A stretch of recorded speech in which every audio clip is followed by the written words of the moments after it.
my goodness. And we are back.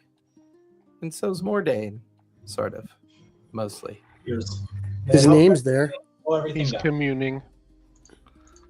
Yeah, you might have to jump out and jump back in because I think your camera took a plot. Oh, there it is.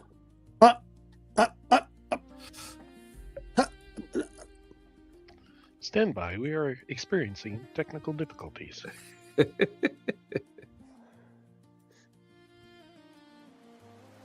Computer crash logging back on. All right, there we go. So, Yay. where we last left off. The session opened on the second day of the crew's voyage towards the mysterious Sirens Island to find the Red Tide's missing bell. During the journey, Bungo checked his garden to find his sentient mushroom, now named Mushy. I think we need to improve that name. Had grown 2 feet tall and was actively doing chores. Mordain identified Captain Morgan's stolen loot, discovering a necklace to detect magic and a compass of weather detection. After Mordain broke the silver key trying to open Morgan's lockbox, Slick picked the lock, revealing 3,000 gold worth of jewels, although Slick didn't exactly tell anyone the precise amount that he had gotten out of the box. Meanwhile, Mordain communed with his new chaotic patron. The dark magic caused disturbing physical mutations, like hair falling out and temporary extra eye, which thoroughly confused his flesh golem. Needing magical power stones for his latest contraption, Slick convinced Captain Zephora to make a slight detour to an outpost on Raven Island. The Phantom Lighthouse. Upon arriving at Raven Island, the crew spotted a 5-story lighthouse on a cliff that did not appear on any of their maps. They scaled the dangerous cliff, with Slick heroically saving Bungo from a deadly fall, and approached the structure. Cinder bypassed the magically sealed iron door by blowing it off its hinges with a fire bolt. Inside, they discovered ship repair supplies, a workshop, and a room littered with bullet-pitted skeletons. Past a dispelled glyph and a heavily claw-marked trapdoor, they found a seemingly innocent young woman chained to a mechanism, forced to endlessly turn the lighthouse light. Distrustful of their surrounding skeletons, the party ignored the woman's pleas for help. Slick pried the 3 power stones from the lighthouse's engine, causing the woman's chains to fall away. Assuming she was a monster, Bungo immediately blasted her with Moonbeam, killing her instantly, or at least knocking her unconscious. Curiously, Mordain discovered her corpse possessed no soul. After the crew left the structure and reached the beach, they looked back to see the entire lighthouse had vanished into thin air. Back aboard the Red Tide, Slick routinely checked on Kunlin's newly grafted sapphire eye. Looking deep into the gem, Slick and Mordain were horrified to see the tiny figure of the dead woman screaming and banging her fists against the inner workings of the glass eye. They realized she was an entity possibly from the astral sea, and maybe had inadvertently trapped her soul inside Kunlin's head. And that's pretty much precisely where we last left off. What would you guys like to do? Well, I think we're going to continue on to go do that raid, right? Because you guys wanted to do a raid. Could I investigate anything else in this room? We're back on the ship. Then never mind. The way you said it, I thought we were still in the room. No, back on the ship. Okay. Are we all in the same place discussing this? You're all on the main deck. I believe it was Slick and who was it? It was Slick and Mordain that were investigating Kunlin's alteration to his eye. Bungo had gone down below decks. I think Zephora was preparing plans to move on to the next location. And then I believe that you had headed down below decks as well. So technically you guys are all on the ship.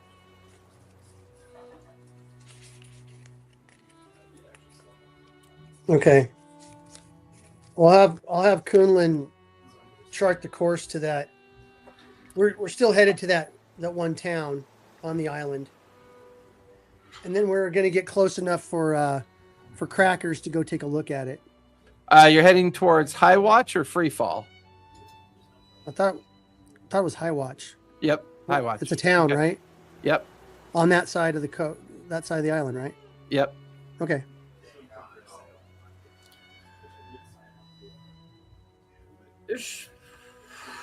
I guess I would go find Sephora because they're the captain. Okay. And like we all know about this eye, right? Technically, only Slick and Okay. Mordain know about it. Technically. Then never mind. Because I was like, if we all knew about it, I was gonna say, could I just try testing out Shatter to see if that will release this, acid meme. I wanted permission from the captain before I inadvertently destroy the ship or any type of Or the world. I guess, yeah, that would too. But never mind then. So I guess, can I just see if I find anything that's got new spells I can learn? Yeah, give me an Arcana check, if you would, please. Okay.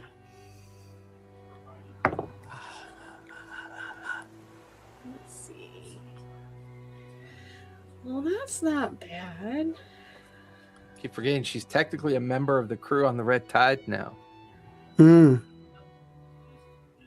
Cursed with the rest of us. Yep. Not yet, right? I don't think I got an item yet, but this is it. We'll see if the benefits outweigh the risk. Here, look through this spyglass. No. I'm good. Thank you. Hold I my appreciate sword. it, though. She pulls it away. There's a black ring around her eye. Oh, We do that to all new crew. I got a 16. 16. Yeah, I it's math. I struggle with math. Insight. What's your passive insight? 18. 18. No, 13. Sorry, that was 13. investigation. No worries. But your passive investigation is 18? Damn. Yep. Interesting. I'm a smarty. There's something definitely uniquely strange about this ship. You've even found graffiti on certain areas of the ship. Strangely enough, in some areas of the ship, there's graffiti from some of the recent crew that was left behind. But you've also found markings and locations of the name of the captain in certain areas of the ship. Whether it's back in the foxhold or down in the main hold or up on the front or rear decks or up on the mast, depending on where you find yourself wandering the ship and kind of taking in the dimensions and the idea of this place. Because even though you can't actually see them, every now and then you catch Kunlun having conversation with invisible people. Other times you notice that the crew will say things like, well, who moved this? Or thought this was here. So there's definitely some validity to the ghost crew that is currently kind of attached to the ship. What you end up finding is Black Main's personal cargo hold. These are his possessions that he would not want the other crew to know about. You stumble across them down in the main hold near the rear of the ship.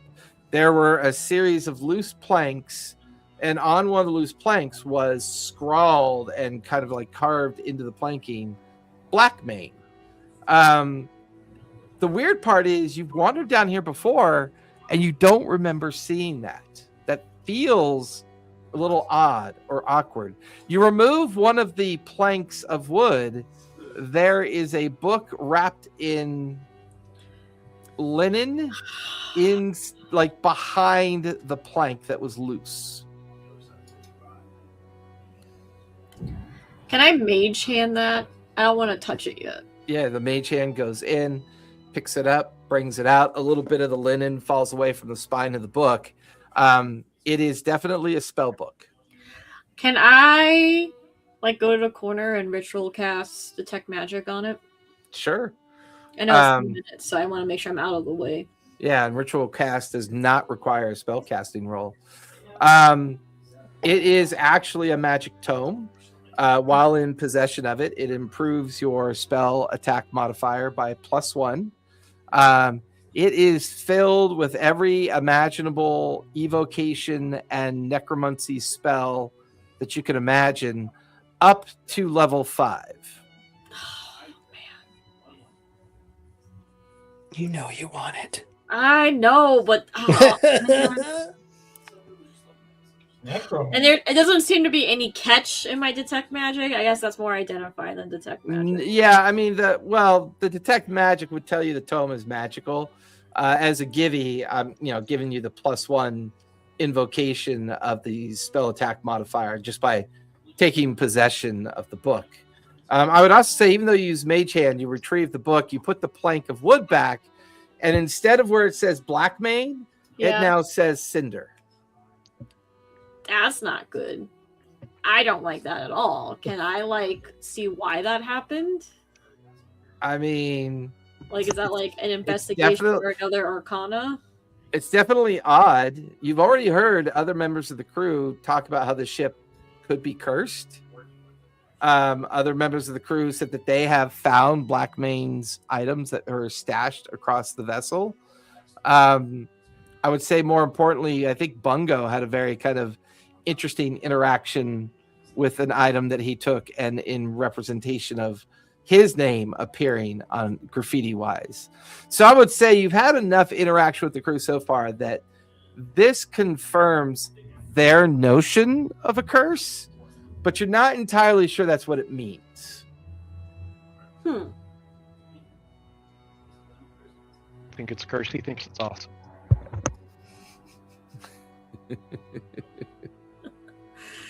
Oh man. Well. He's the artificer, right? Yeah. I guess I'll. Oh my God, Ivar, turn it down. I can hear it. Yeah, I got you.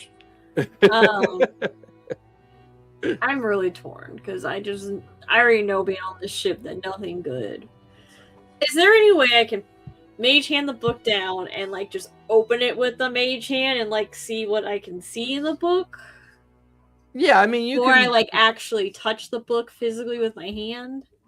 I mean, you can use the Mage Hand to kind of move the book around. It's a little bit clumsy to use it as a means to investigate the book directly. It can be done, but only in 10-minute intervals because Mage Hand only lasts, for a brief amount of time. I will say this much. Another thing that piques your interest is that the plank of wood that was loose from where you got the book, and then you put it back, and then you notice your name in the plank of wood. The plank of wood is no longer loose. It is solid and reformed into the inner hull of the ship. It's no longer removable. Well, okay then. Slick, you and Mordain are up on the main deck examining Kunlin's eye. Kunlin, what are you looking at? What is wrong? Absolutely nothing. Are you sure? Because I had a splitting headache a little while ago. Oh, Mordain's probably got some aspirin for that. I'm gonna go down and finish what I was doing. Mordain. Yeah. See ya. Slick just walks away. Kunlin turns to look over at Mordain. What is the problem? Why was he looking at my eye with such fascination? Is something wrong, Mordain? Yeah. It looked like you had something in your eye. There's just a little glimmer, like there was someone else there. He reaches up and he taps his gem eye. You watch as the little figure inside the eye falls down to the ground, inside the eye, gets up and kind of flips you off, and then flips off Kunlin in the process, and goes back to banging on the inner workings of the eye, trying to get out. Yeah. Well, I got to go chart a new course for the captain. Something about heading over along the coast and getting up to High Watch. Bye-bye. And Kunlin turns around and heads off to the helm's We're deck to away. start.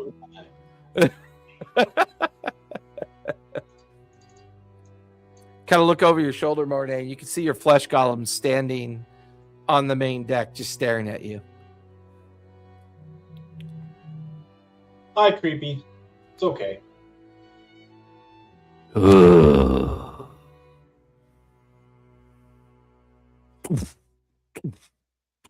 Just starts following you. Okay.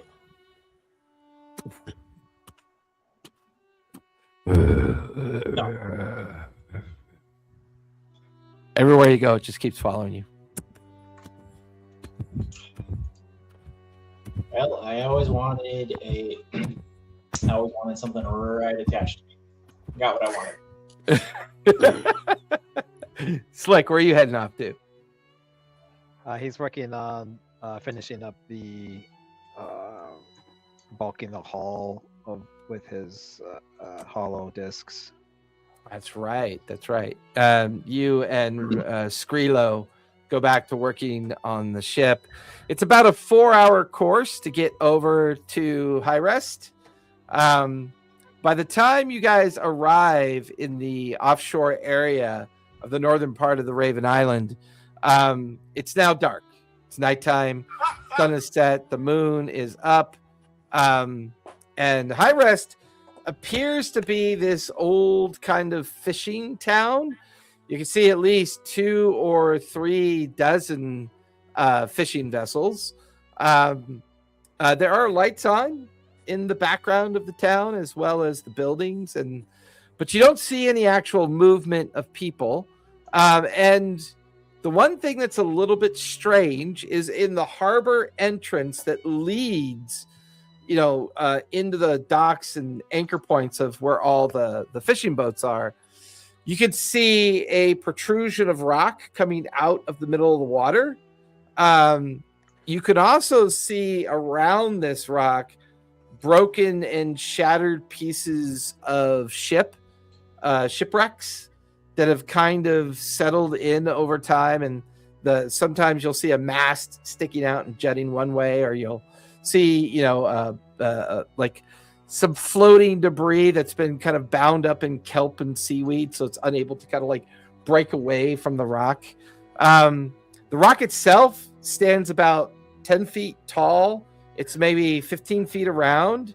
And there appears to be a statue or something on the rock, is what it looks like. It looks like a statue. As far as you can tell, Zephora, that is the Siren's Call that Captain Morgan was referring to in his notes and in his journal. Okay. Well, at least the last time he was able to hold consciousness while you were torturing him, anyways. I didn't torture him much. The golem is still walking around with one of his fingers. A little bit. I told him to eat Don't that. kiss me again. Please stop. I told him to finish up eating before he left. Didn't want anybody getting freaked out. Okay, well, that's the Siren Rock, huh?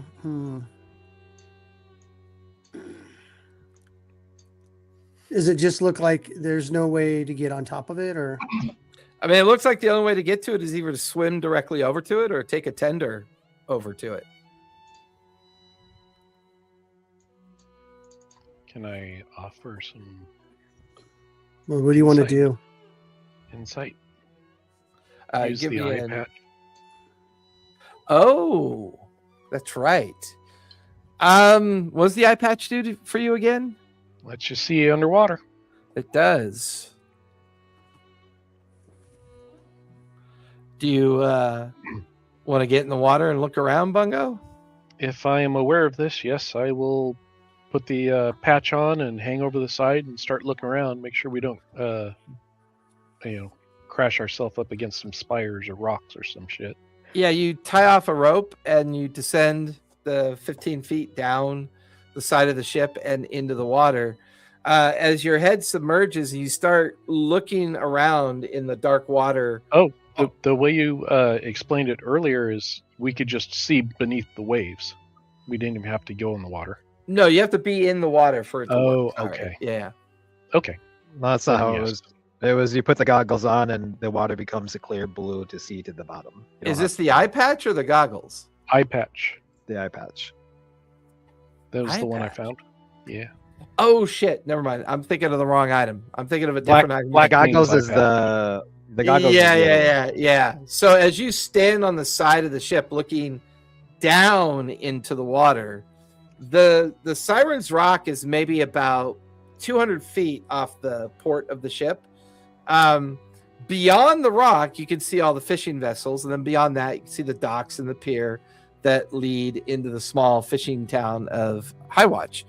As you look at the water, wherever you can see the surface of shipwrecks, there are dozens more of shipwrecks underneath the water. You can also see dozens and dozens of skeletal remains that are ankle chained to stones underneath the water. You can also see where what Captain Morgan referred to as Siren's Rock. Most of what you see jutting out of the water is only a small portion of the remainder of it that sits underneath the water. And underneath the water, you can see it expands into a large piece of coral and rock that's kind of commingled. And there is a cave as well, fully underwater. Captain, there's a cave under the spire that this statue is on. Okay. And there's a bunch of skeletons that are chained to rocks down at the bottom down there. They weren't moving, were they? No, they looked inanimate. I mean, they looked almost like maybe they were totems or Maybe You they know, were effigies or sacrifices or something? something. Mm. Or prisoners that they chained up and threw over the side as punishment. I don't know. Mm. I don't want to meta this, but I think Zephora would figure this out. I wonder if But- we sacrifice somebody that we could get the bell.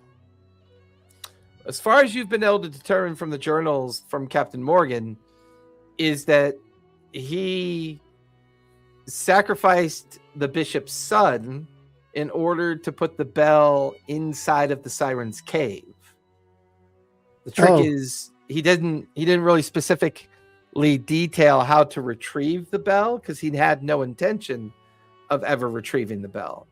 So far, his enforced questioning has revealed that the only thing he's aware of is that you have to swim into the cave and then retrieve the bell.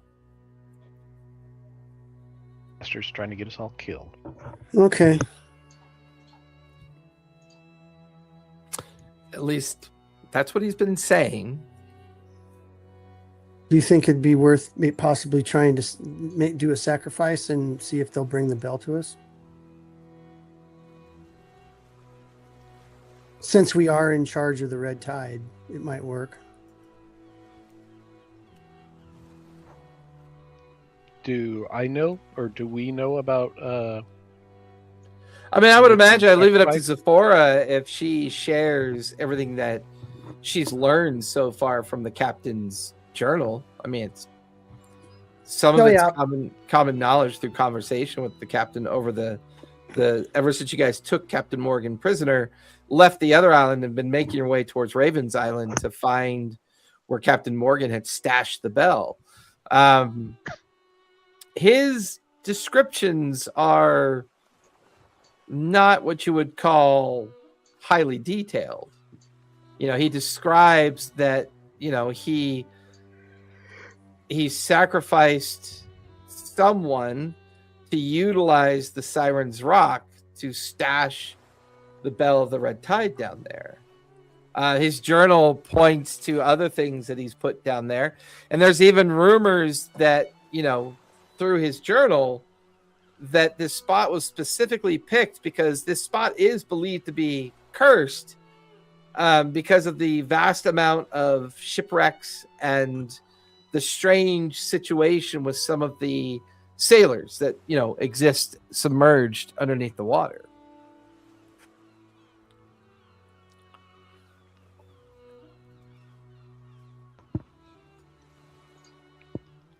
So what would you guys like to do? Captain, do we know all of this? I mean, I don't know. Do I? Well, yeah, you know it from the journal, but it's up to you to Okay. determine how much you want to tell them. Well, yeah, I'll tell him what's in the journal. Captain, do you think? Okay, so this group was the one that Mordain had the vision of the bishop's son. Yes. Out of gay or meta? Yeah. Yeah. Okay. Yeah. Okay. Does anyone else know that? Mordain, did you share that with us or no? I would have shared the I vision. Yeah. don't remember. Okay.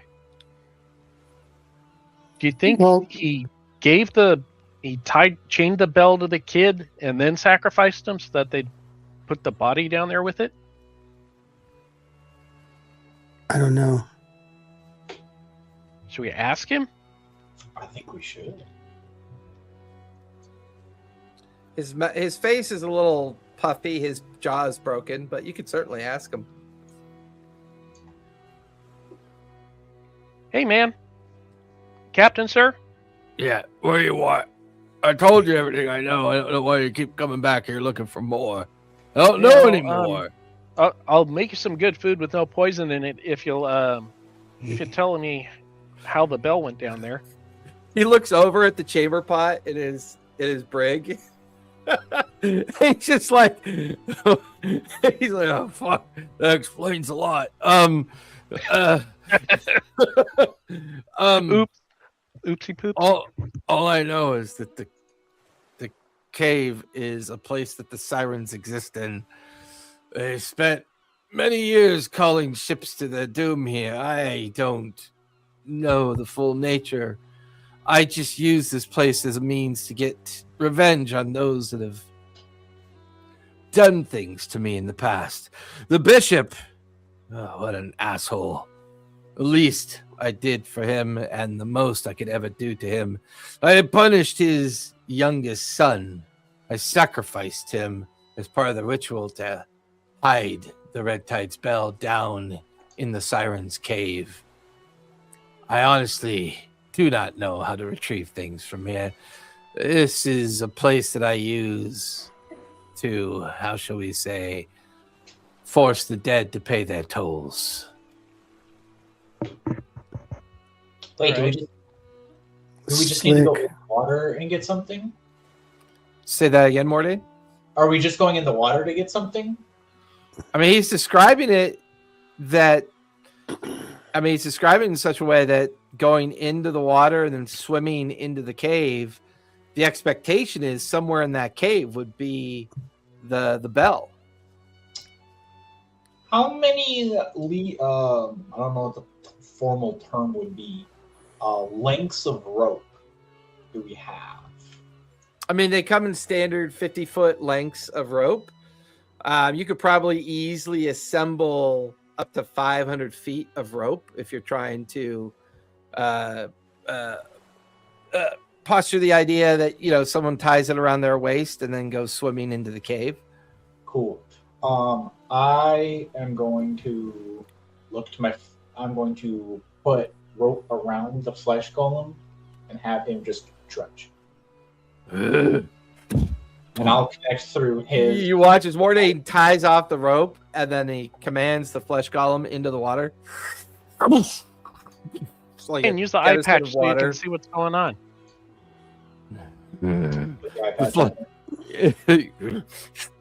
Fix it to his eye before he drops it into the water, and he plunges. Little PTSD for Les, because the last time she saw that thing, it ripped apart the boat that she was on. Anyways, it sinks down below, and you can kind of see the displacement of the water as it's kind of walking up towards the dark shadow of the lower portion of rock.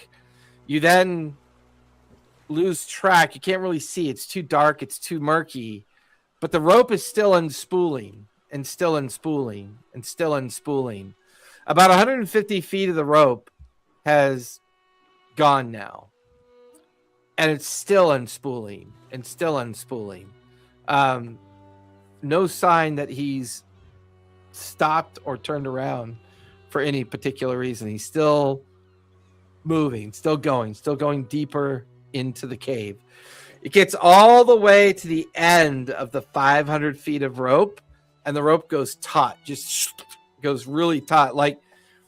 And then you watch as the rope begins to kind of pull against the side railing that it's tied off to. You can see that the side railing is beginning to crack. The rope is beginning to fray. You can see bits of rope kind of coming undone. Call it back. Call it back. Call it back, Morting. I pull it back. You pull on the rope, it doesn't budge. It's like it feels like something weighing metric tons is on the end of this rope. You watch as the rope suddenly snaps in your hands, and the end of the rope disappears into the water. Well, Where are these sacrifices at? Are they right below our ship right now, or no? They're all underwater around the Siren's Rock. All right. Well, I'm going to try to get the ship a little bit closer to where the sacrifices were dropped in, and I'm going to tell Slick, go get some. It's not there. Where are you at? It slicks down below. I'm downstairs. Fucking It's down Slick. below. Slick. No. Bungo, go get an anchor from the ship's stores. An extra? Do we have an extra? Okay, Yeah, look. it's 10 feet tall and Or, weighs. I don't know, some 1,500 chain or pounds. something heavy. And I'll take some of the broken rope and kind of. I think we have anchor chain too, Captain. Yeah, just a bunch of anchor chains, fine then. Skrilo, Whatever, help so- me with this. It's too big. Can't carry it. Okay, I'll help you with this. I Where can are you help going? you, Bongo. Skrilo's not there either. I'll help I Bongo. am now. I've been listening to the conversation. You've been Slick, downstairs. do you have No, any you're idea what's downstairs. going on? Listen, I Continuity, I my friend. will go Continuity. help Bongo out because I don't want to be anywhere near the flesh golem without a very helpful spell. Continuity, my friend. We are downstairs doing our. I went stuff. downstairs No, to get the I'm anchor done and the helping you chain with that's your not on ever the mixer. deck. That's true. Skrilo would be down with Slick at this point. And I would have gone below decks to get the anchor and chain. Okay. It's not up top.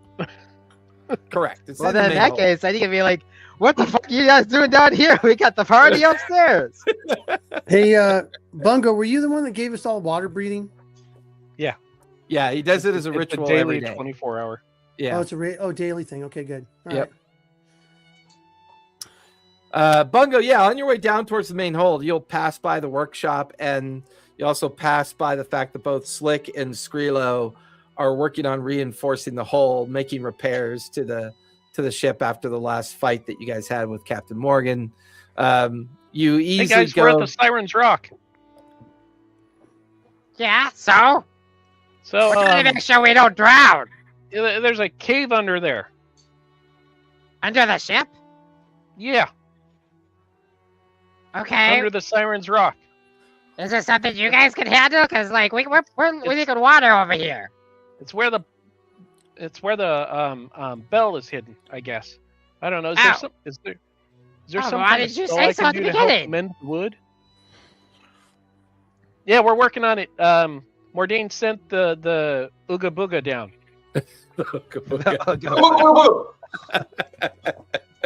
I'm just gonna take a big comical cork and put it in a big hole and just kind of put it there. Nice. Okay, this will be temporary. Pull out your I Acme got hammer. some of that Flex Seal spray on stuff. Yeah. That's right. You can use it So- for a screen door. Yeah. So Cinder, Bungo, Slick, and Skrilo, all four of you help Bungo find the chain and bring it up to the main deck to Zephora. Everything that I've described, Slick, you're now kind of taking in as well. You can see the town in the background.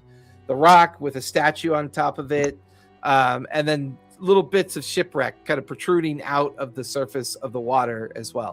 It is nighttime though. The moon is up and it's dark out. Zephora, you watch as they bring you up the chain that you need. Okay. And where's our prisoner right now? He's down.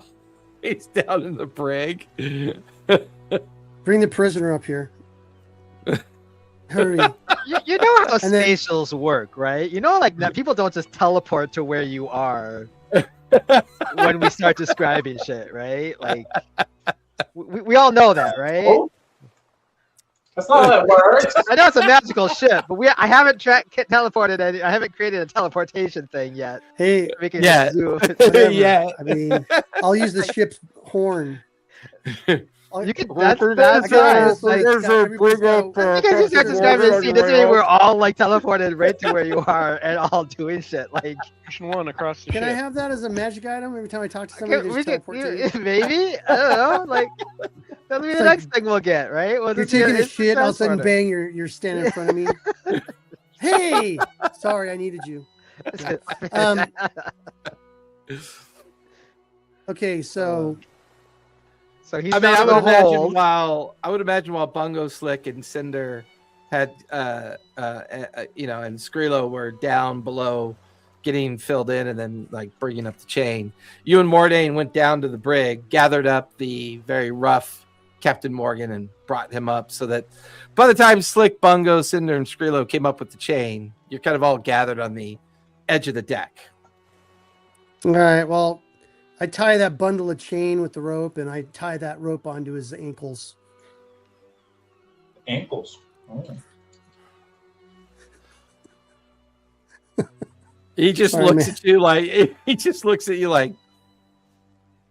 And the Or- extra anchor too, right? Well, no, just that ton of chains, fine, whatever, something to. Yeah, the extra anchor is like massive, so that would be difficult to haul up to the deck. Yeah, we don't want it to sink too fast. You know, we don't want his ears to get too much pressure in him. As you stand there on the edge of the deck, chaining and preparing to shove Captain Morgan over and into the water, you watch as a series of bubbles begin to form on the surface of the seawater.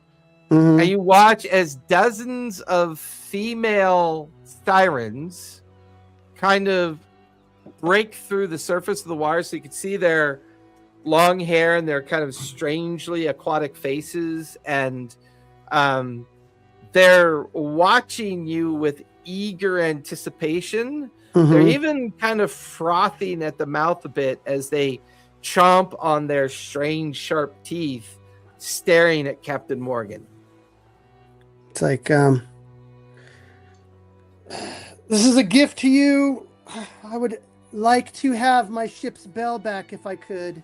And this is my hearty sacrifice to you. Do you toss them in? Yeah.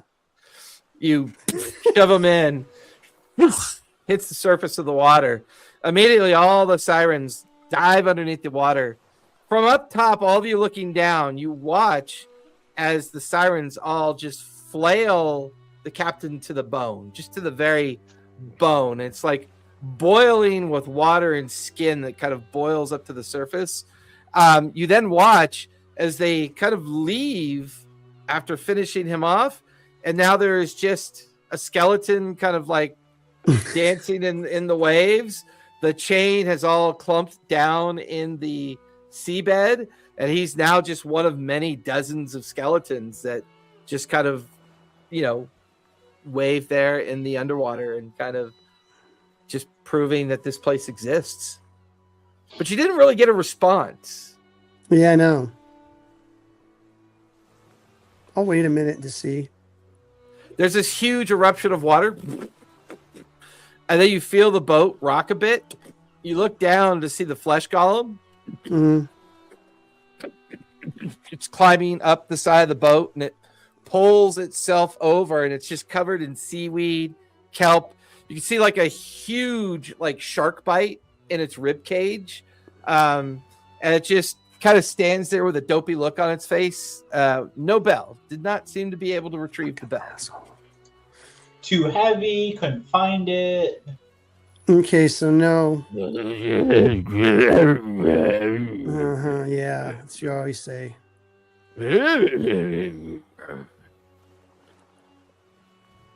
Do you speak flesh golem? Oh, that's what I was wondering for a second. Is that the way I feel like he's spoken common. I thought, or- yeah, he spoke broken English last time. Kind of, but technically he's got the brain of a toddler currently, so he's like he could Deep water. Couldn't find better deep water. cold. Okay.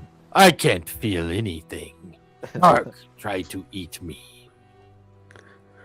Okay, so we know there's sharks down there. We know there's flesh-eating sea women down there. So nothing, huh? I don't get my ship spell? I mean, you never know until you try. Yeah. So I look down there, I don't see them around or anything. No, don't see them anywhere around. All right. Well, guess we're gonna have to go in there and get it. Yeah. So you saw how he was filleted, right? It reminds me of kind of like a piranha kind of thing, situation. I'm not sure it's probably safe to do that, but that could just be me. But if you look right down here, Slick, over here. Nope. Not falling for that, Captain. Nice try, now. I was waiting for you. And instead, Skrilo comes over and goes, Let me roll on that. Let me roll and see if you would. Like- See if you would get that, because Skrilo is immediately intrigued. So Skrilo walks over and looks down. What are we looking at? What are we supposed to see? I got a 10. He's gonna start walking over to you. Over where? And like the second he gets it, he's like, "Oh, Oh, wait. Ah, I see you went off. How dare you? What? What? What are you How dare talking you? about? What? Send my crab over if you want to push something in. I wasn't gonna push anything in. I already Sure pushed you something were. in. Sure, It why don't didn't you go work. take a look? Yeah, Bungo's like,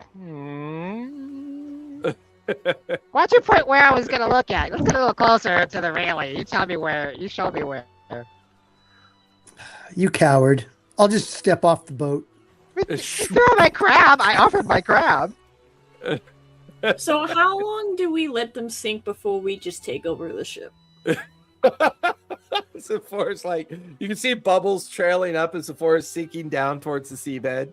Wait for me, Captain.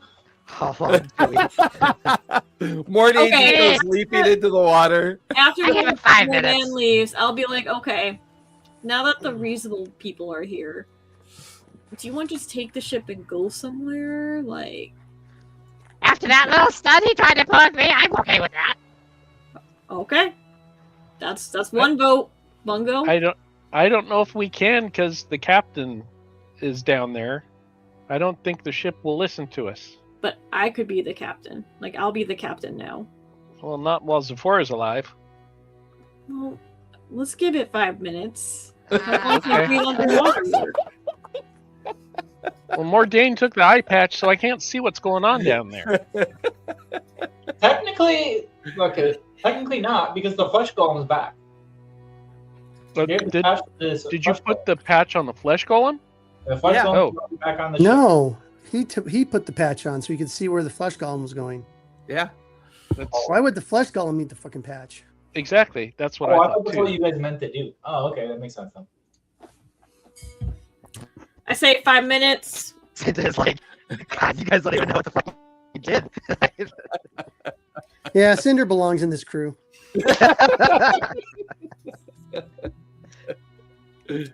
I'll look to like the master of the ship and be like, "That's good for you, right? 5 minutes. They don't come back." Yeah, Lost at that's sea. good round number. Mark me down as lost at sea and take off. Yeah. You know, we'll say you died honorably. There you go. Oh, we don't need to deal with that. That would be a lie. That would be a lie. That I like the story God of getting filleted by the damn it. sirens better. cannonball. I'm gonna go in there and get my bell. Bungo, you Bungo, jumping did you in? actually cannonball Yeah. in? Oh, God. Yeah. Yeah, he's looking back and forth and like gets a pained look on his face and goes cannonball and jumps in. You always had a thing for the limited brown nose for the captain. No, really.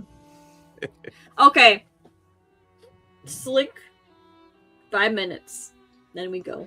Well, now that Bungo's my friend. I can't. I Bungo can't made a run this choice. We have to respect Bungo's choice. Well, They I all- respect his choice, They but all, in some I gotta give him at least 10 mentally minutes. sane 10 minutes way. before Bungo comes back.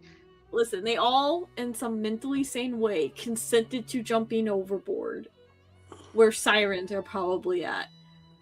I mean, they made a choice. I respect that choice. I don't think I'd disagree make with the you, same but I mean, Sephora can fuck off. But I like Bungo. Bungo's my buddy. Listen, I like Bungo too. I try to convince Bungo to stay.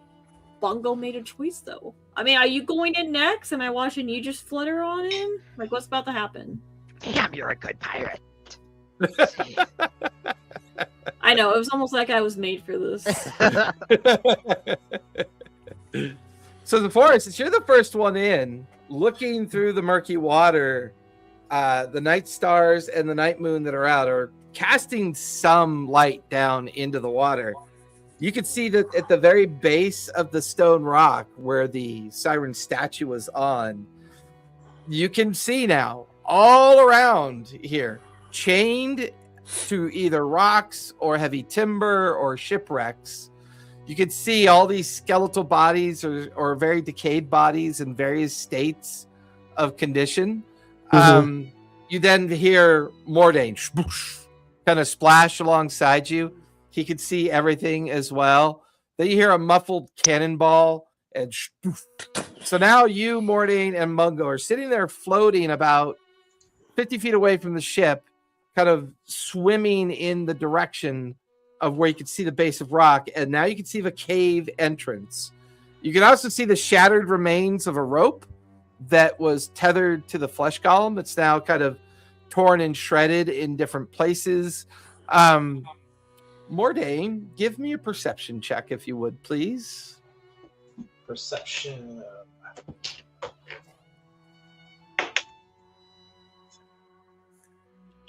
11. 11. Okay. What's your passive perception? 10? Passive perception is 10. No, Okay. perception 14. 14. Gotcha. Okay. Three of you are now approaching the cave entrance. The cave entrance is maybe 8 feet tall by 6 feet wide. You could see the disturbed seabed from where the golem had gone inside.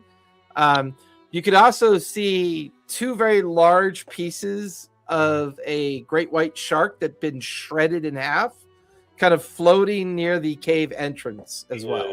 Good. Good. One less shark to worry about. Okay, let's keep going.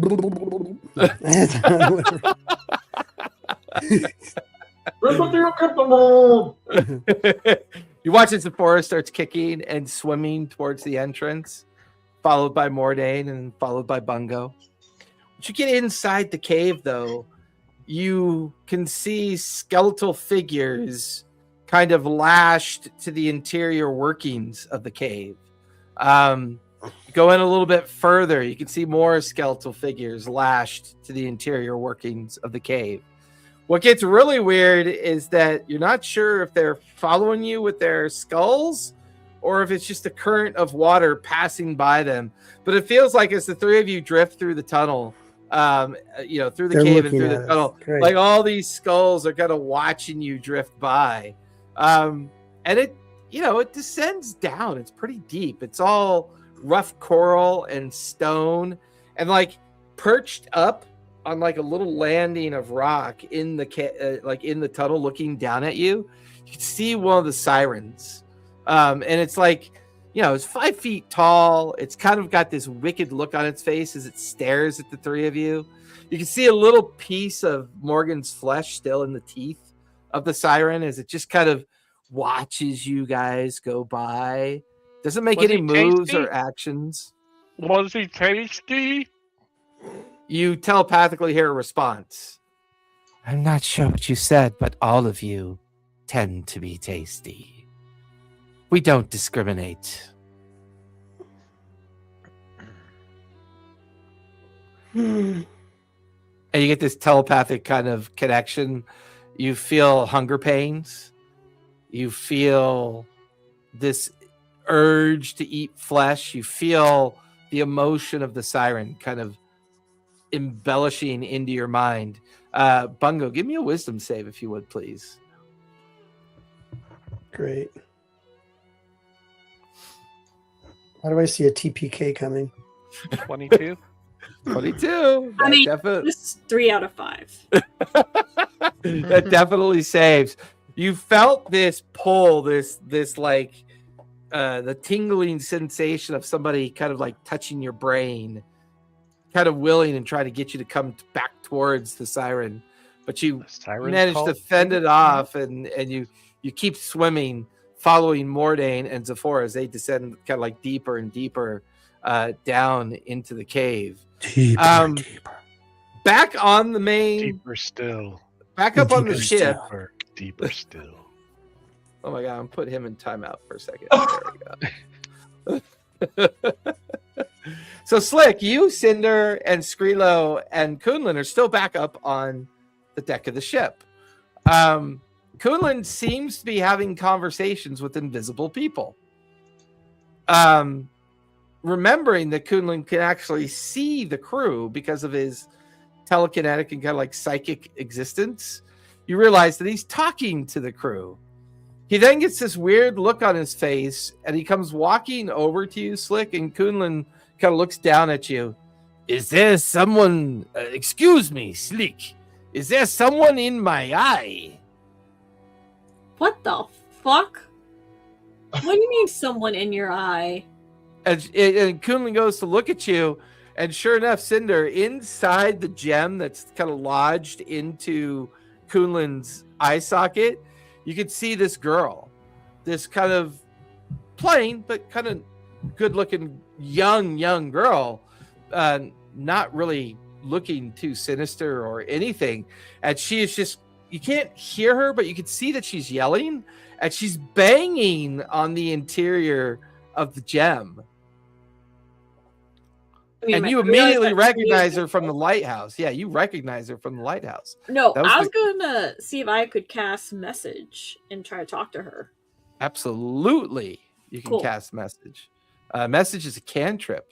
Do It not is a need a cantrip. casting roll. Yeah. It is a cantrip. What do you- what do you That's say why I to looked her? real fast. Yeah. What do you say to her? Who are you? And why are you in there? Yeah, that's under 30. Well, message is unlimited. No, I thought it was under 30. No, send is 25. Message is limited to 100 feet, but you could say as Oh, much as okay. you want. Yeah. Who are you? How did you get there? And if I cast Shatter on this, would that get you out? And would you help me take over the ship if I get you out? That's a lot of questions. I used to be in the lighthouse. You guys, well, that little goblin standing next to you, he took the stones out of the lighthouse engine, and that's what freed me. Unfortunately, my psychic presence ran into this guy, and she's like pointing down towards Kunlun.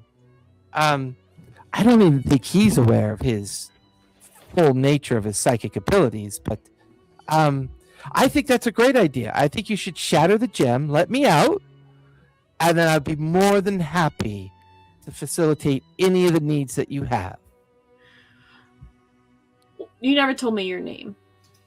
Oh, well, see, there's very strict rules of my kind. You see, you have to learn my name. I can't can't tell you my name. You have to learn my name. Well, how can I learn your name if I don't have any hint or clue about you? Or can I roll like, was it Arcana or History? What should I make a roll too? Cinder, why are you just staring at Colin? I mean, he's not even that good looking. I'm You're talking. making me feel very cringy and awkward. Why are you Listen, staring at me You're like cringy and awkward all by yourself. that? That's true. That's true. I am. I am currently talking to this weird thing in your head. In my head, in my eye. I tap on it. It Weird sits thing in right his head. there. That There's is a couple weird Oh, things if in you his head, think actually, at that's this point. weird, you should. If you think that's weird, look at this. He kind of like turns around and he moves the no. head okay. wrap. You can see like purple and gray brain matter kind of like hanging down the back of his head. You know what? If I can figure out what this thing is and get it out, you should go join the captain. They might need your help down there. But I am worried. Slick and Bongo, they made this eye for me to replace the fact that when they put the brain matter into my head, it did damage to my ability to see things. I'm afraid that if you take away my eye, I will not be able to see as well anymore. Listen, if I cast Shatter on your eye, I don't think that's going to be the least of your worries. I gotta be honest with you. Honesty. That's quite new around here. Not many people are honest with each other. Well, except maybe Bungo, but he is way too honest. I know Slick lies all the time. He can't help it. It's in his Hey, I'll take nature. offense to that. But you're a good engineer, Slick. You're a very good engineer. I don't want to take that away from you. Okay, Cinder, let's give this a go. You cast All right, well, Shatter. hold on. Not yet. I not want to yet? find out more about whatever's in What- your eye. What did she say? What did she say to you? That I have to figure out what their name is or what they are. So Whoa. that's already flag number 3. Well, give me a moment. Let me see if I can read their mind. Give me a second. You watch as Kunlun goes into like a meditative state, doing like the full namaste thing, and then he's in that state for like 2-3 minutes. Comes out of it.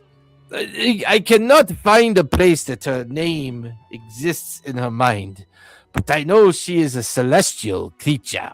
She is angel or Azamir, I think they called them. Azamir.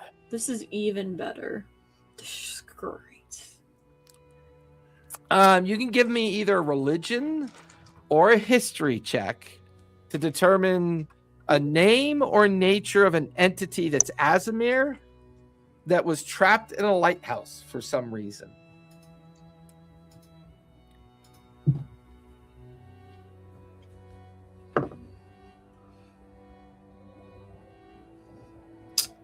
You said religion or nature?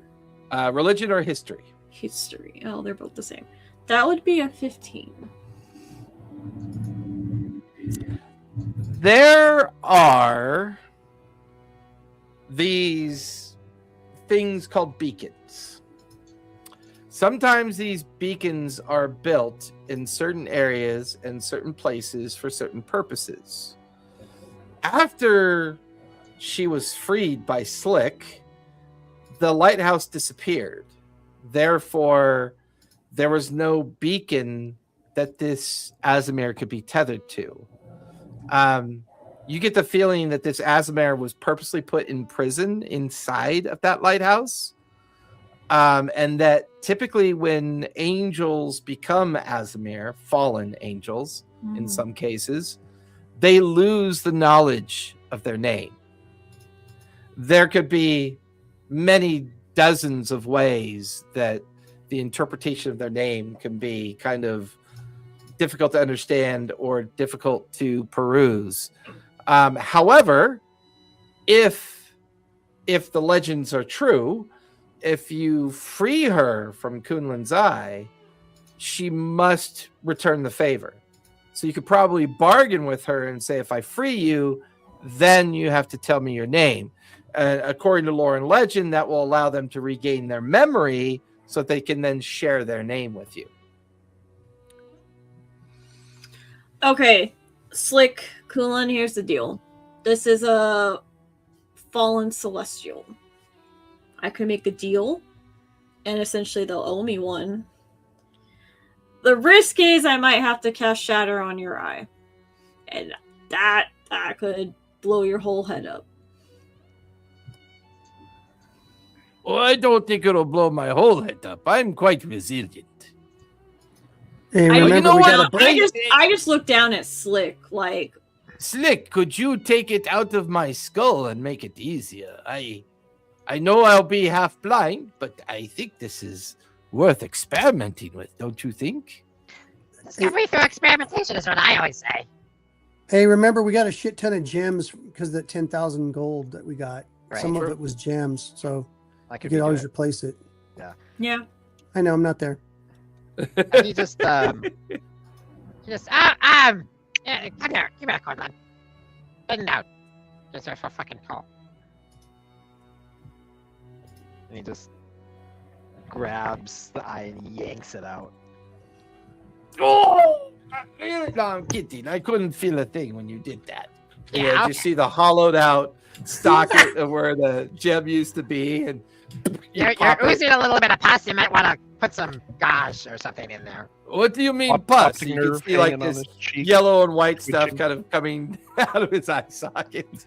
Oh, Yeah, I you're see. looking a little disgusting there. You might want to clean that up. Keep an eye out for you. Of course. I like mean, try not to vomit. He'll keep an eye out for you.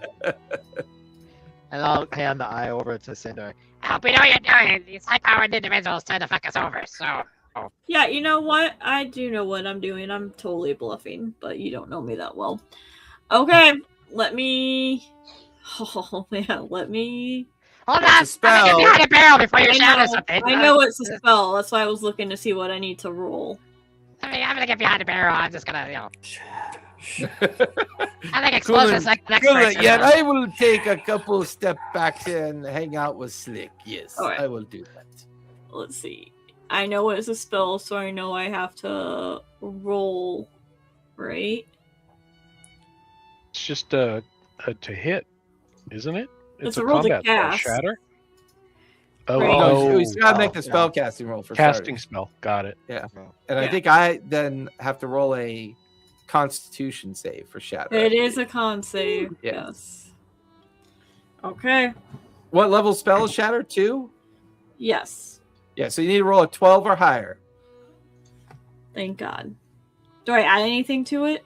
Your spell attack modifier. Sweet. I got it then. Whew. +1 because of your spell book too. Yep, plus your spell book, you get a +1 Cool. now. 17 total. 17 total. Mhm. You guys watch as Cinder focuses on the gem that sits on the deck of the ship. It shatters into hundreds of glittery, Wait, I made like, the deal with her first. Hold on. I want to Oh, make sure yeah. I made that deal with her. Okay. presumed. Yeah, Yeah. presumed. I don't want to do It this without shatters. finishing the deal. And then suddenly the woman is standing there amongst all of you. And she kind of like stands straight up and she brushes herself off. And then you watch as these wings appear on her back. Only they're more like gray, black, kind of bat-like wings. Well, my name is Prantika. It is a pleasure to meet all of you. I want to thank you all so much for letting me out. Now, how can I be of service to the 4 of you? Well, how long does the service last? Well, it's more of a unification of a favor. It's not like I can hang around for days and weeks to conduct. Do we want to Slick? Do we? Oh, are you back yet, Slick? I'll be like, Slick, it's all fine. Oh, thank God. Skrilo and Kunlun come over. Oh, no, We just this is heard really the thunder, cool. but everything else is fine. Yeah.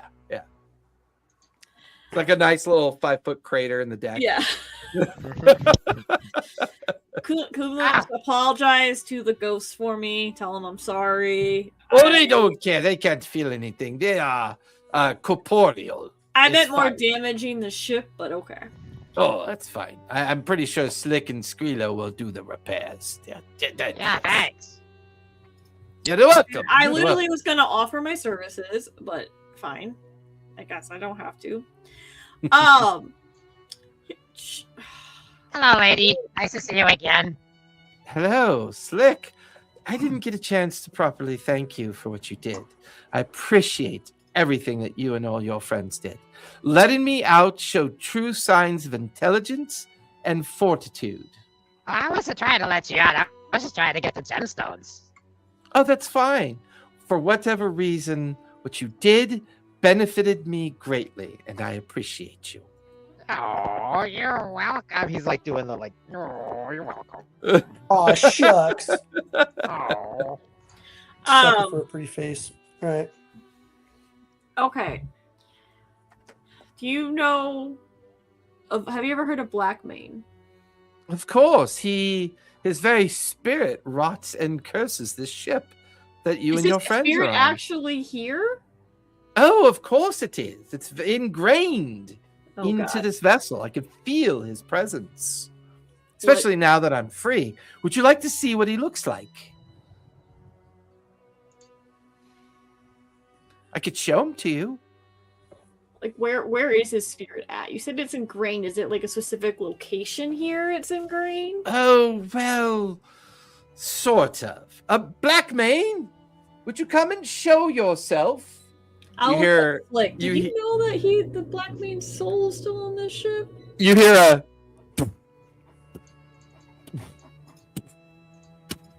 You watch as the flesh golem comes out from below the hold, comes up onto the deck, and the flesh golem kind of like stands alongside, looking over at the strange celestial my God. creature and then looking at all of you. This is Blackmane, of course. You see, he was sundered into many forms and... Yes, he was sundered into many pieces, stored away in cursed jars, forever to sit on shelves and be lost to time. It would appear that your friend, the Gloomy Gus, the Morday, that one, had acquired these vessels, and then all of you, silly folk, helped him reassemble. Can you The just person. destroy it? Can you just Oh no, there is no destroying Blackmane now. He's been remade. He's practically immortal. Oh, I shit. look at Slick. I'm like, what the fuck I are didn't you know. guys I doing didn't here? I was just doing a paper for Morden. I didn't know. Well, In of a course you world didn't like know. Oh, I like this. Eventually, his full consciousness will return. He will be forced to destroy his makers, unfortunately. Oh, thank God I'm not a maker. Let me just say that much. When you say maker, do you mean like the person who put them together, or the person who infused the soul back into them? Yes. Was that you? Guess what? No, yes to Okay. all your questions. It's a yes. Holy Okay, shit! so you're gonna die, Mordane's gonna die, and Sephora's gonna die. So if I just wait this out, I am the captain now. Am I Pretty much. understanding this correctly? Yeah. I'm not there. Oh, Ah. unfortunately, it doesn't quite work like that either. You see, you've accepted a gift of Blackmane. Your I did not soul. yet. I did not yet. Well, you took it from the plank. It happens whether you like it to or not. All of you wear gifts and atonements of Blackmane. You see, he treats you all as his creators. As soon as he regains his understanding and his spirit becomes fully aware, which could be a week, it could be a year, it could be a century. It's hard to tell with these curses. And there's no way, Good job, Mordine. no way Fuck. to get rid of this thing. Nothing can do something about it. Well, there is one way, but I hesitate to mention No, it. don't I hesitate. pull up my anti-rifle Don't rifle hesitate. and I start shooting at the thing. I'm not gonna die by this thing. Fuck that! Let's not hesitate now. Like Slick starts doing the gremlin running. It's all named himself. Every man for himself. Ah! Let's not hesitate now. Please tell me what there could possibly to prevent, this outcome. Because Well, you just you said see- you can't like smite him or anything. So what can we do? Well, you see, golems are extended vessels of containment. Currently, Blackmane's cursed spirit resides in this golem. Now, because you've all been responsible for freeing me, I feel like this is the best possible plan. 90%. So I should get 90% of the rewards. I don't do math, but sure, we'll say Okay. that that's the case. Anyways, what we could do is we could do a transference. I'm listening. So, we need to cast a curse on somebody who is an unwilling subject. That curse would then transfer to the golem, and therefore their spirit would then be trapped in the golem. And then we could use a powerful spell to simply force the golem to wander the open seas. I like what you're saying. Slick, do you have anyone you hate, like purely hate and like loathe that you wouldn't mind cursing? I don't really like Sephora. She's kind of a bitch. I mean, But I don't think it would She's work on Sephora. Sephora's Right. always trying to get me to make out and drink with her, and I'm just not really into Right? that. Wait, I'm just not into that. would it work? Hold on. Would it work on Sephora? Possibly. I'm I think- asking the angel chick. Well, I would imagine it could, because Sephora is coming back with the very material component that we're going to need to make this work. You see, she is down in the cave. She is about to retrieve the bell. I can see it all playing out, plain as day. And, well, when they return, unfortunately, what they don't understand is that the bell is cursed. It is a siren's curse, of course, because the former Captain Morgan that now dangles down there on a chain, nothing but not even skin, just bone. Well, only he should have been able to retrieve the bell because he made the pact with the sirens. Well, your friend Zephora allowed the sirens to kill Captain Morgan. The transference of the curse is now in Zephora's hand. Whether Zephora knows it or not, Zephora is already cursed. Okay, well, I was trying to root for not Sephora by hoping that, we couldn't do it since they were already cursed, but I'm running out of reasons to not vote for Sephora. I mean, I know I got people I burn that I hate, but like, Skrilla looks really uncomfortable. Kunlin's just like poking at his eye socket, trying to figure out what to do about that. And it doesn't seem like Kunlin cares at all. Skrilla's like, well, you see, Sephora did aid me in escaping the workshop that I was trapped in. I would feel a little bit guilty prescribing to this, but I will freely admit that she does terrify the fuck out of me. I'm not Okay. going to lie about that. follow-up question. And Who would be our new captain? Are you saying, Cinder, you'd become the new captain? Oh, I Is would that- 100% take charge. Listen, I got you. Slick, follow-up question. How needed is Kunlin? Because he's kind of... I mean, to be completely honest, he's just fodder at this point. So, what if we, Slick is becoming a murderer. Cinder's not helping. Cinder's just like, encouraging. So what if we, on that? I mean, I wouldn't miss him. Zephora, I don't think really cares too much for him. I mean, you realize I am telepathic. I automatically detect thoughts. Right, you know how much I care for you. Right now, I'm not really getting that sense. No, Listen. You would be sacrificed for the greater good. Is there any greater honor? There is no greater good on this ship than your Yes. own ass. No.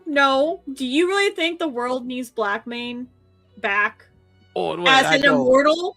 As an immortal? I don't. Well, I don't know. The You can read minds. The answer is no. It Well, is let's be bad honest news here. for everyone. Little Bungo and Little Slick are important. I navigate the ship. I think your major problem is that you want to captain this vessel.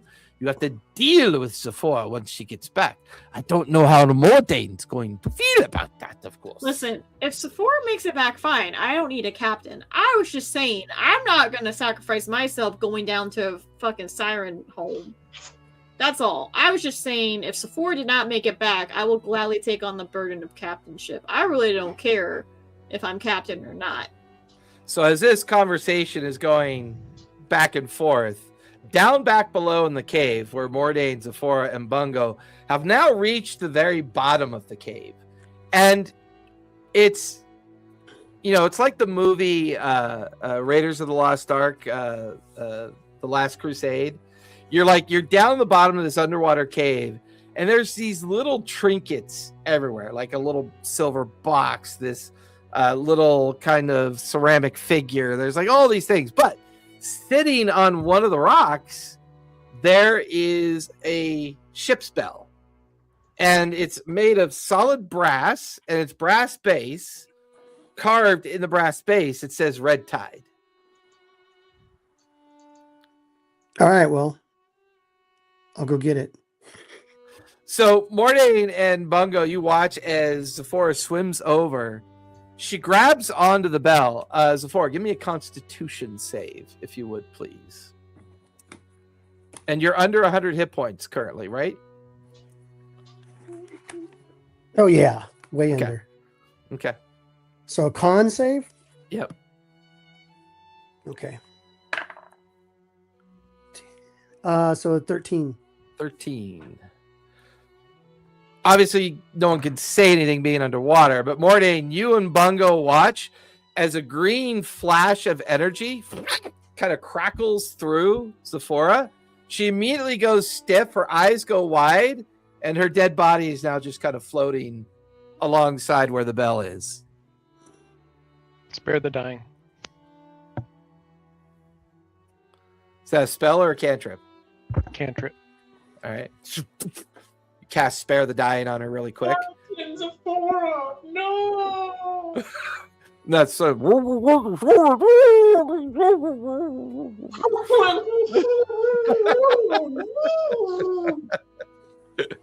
Let's And go she's- floating by. Yeah, she goes floating right by you. But the bell's still sitting there on the ledge. What do you two do?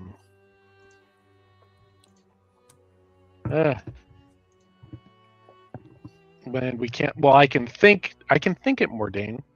What the fuck, Mordain? You can think at Mordain? How's that work? My telepathy. Oh, that's right. But can he reply to you? I can listen.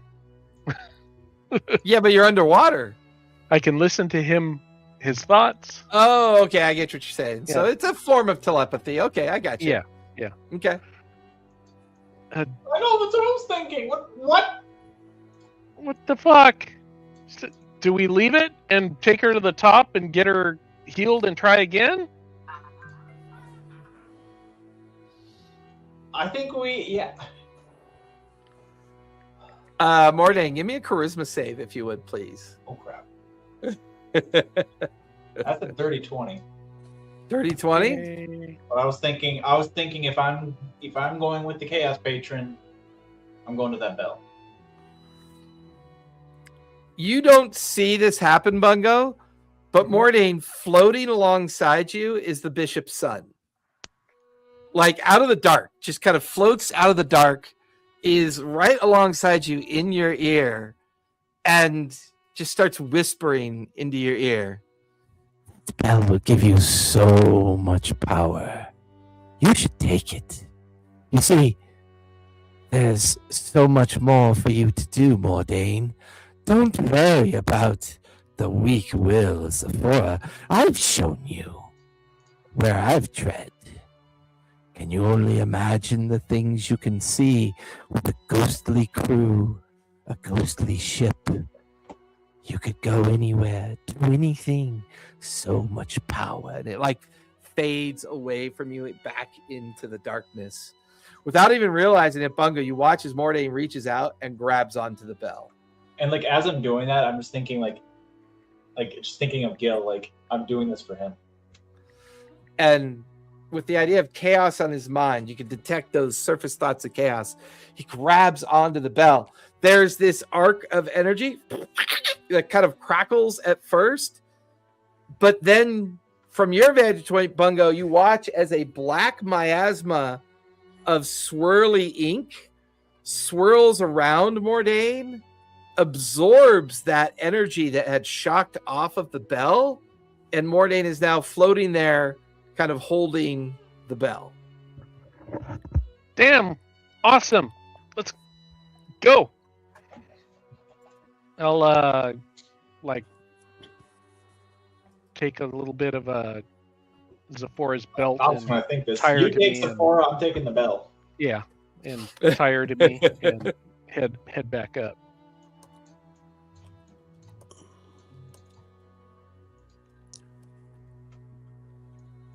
As the conversation on deck of the ship goes on, you guys can hear the disturbance of water, like that bubbly sound of water.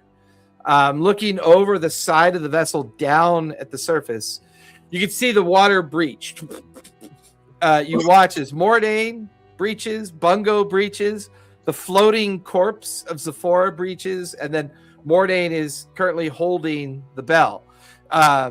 You watch as Kunlun quickly runs over, drops down a rope, starts helping everybody onto the deck of the ship. Before long, all of you are now gathered on the deck of the ship. Zephora's corpse lies on the ground. Mordain and Bungo, the woman that was trapped in the lighthouse is now standing amongst Slick, Skrilo, and Cinder. Kind of my antimatter raffle to Mordain. Bungo's like, you. Okay, I'm really sorry. I didn't mean to kill you with the moonbeam. I just wanted you to show your true colors to see what you. And you got wings. From Mordain, back You got up! wings. Step you up also from Mordain! notice. You also notice that the flesh golem's there as well, and I gave you her name, right? Yeah, I did. Prantika looks at the flesh golem and looks at Zephora and goes, "Oh, excellent." Walks over to Zephora's corpse, slams her hand into the chest of Zephora, rips out her heart. Rips it right out, walks over to the flesh golem, jams the heart into the flesh golem while murmuring a spell underneath her breath. And she goes, "Debt repaid. Bye-bye." And she disappears. God damn it! Wait, what? I'm still holding the gun to Mordain. Mordain, don't you move! Don't you move! Mordain, you had us put together. Blackbane. This is Blackbane, you motherfucker. Yeah, it's Blackbane. That makes sense. Yeah, well, guess what? He's gonna kill all of us. All Doesn't of look us. like the ghost I saw. Does it look You like have the to ghost save I saw yourself. at all? Well, the ghost was a version of what Blackbane looked like when he was sundered. This is the physical remains of Blackbane that have been kind of, I'm not going to say he was expertly put back together, but he was put back together. Put back And his together. parts were pickled and withered and all grossified and stuff. So Wait, Yeah, what did you yeah. say we had to do for this curse to prevent Blackbane? We had to do some sort of spell. You get the feeling that she did the spell for you by Yeah, taking the it's physical done. heart out of Zephora and plunging it into the flesh golem. She's completed the transference. Her words echo in your mind, Cinder, as technically it's no longer your guys' creation. It's technically just a flesh golem that's been newly kind of transferred with the soul of Zephora. She had mentioned just to tell it to wander the seabed for all of eternity and be done with it. And there's What nothing in Sephora, right? Sephora is gone. I mean, Sephora is a corpse on the ground. Her chest cavity is ripped open at this point. Tell your flesh golem to walk into the sea forever. Yeah. As he pulls his rifle at you. But it's the flesh golem and the heart of Zephora. Why would I Tell ever... him to You know walk what? forward. You can join forever. it if you want. You can join it if you want. We'll explain later. Just do it. Skrilo? I say Skrilo? to the golem, fleet. Skrilo, Yeah. I'm not talking here. where is Sephora's consciousness? I'll explain later. One thing at a time. I'm just as confused as you are, Bungo. I mean, I don't really have an opinion. Mordain, you feel these heavy hands on your shoulder. You feel the familiar presence of chaos in your ear. You see, everything works out. It's only going to get better, Mordain. It's only going to get better. You see that town over there? You should be able to visit when all this is done. I have a notion that somebody waiting there who's perfect for you. Absolutely pure chaos.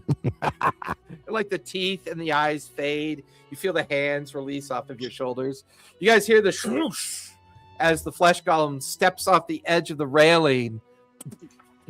And you can see like the ripple effect of the water, kind of like Godzilla, walking underneath the seawater. And you see the ripple effect as the golem is slowly fading, and Zephora. gone. I put my gun out. I lower my gun.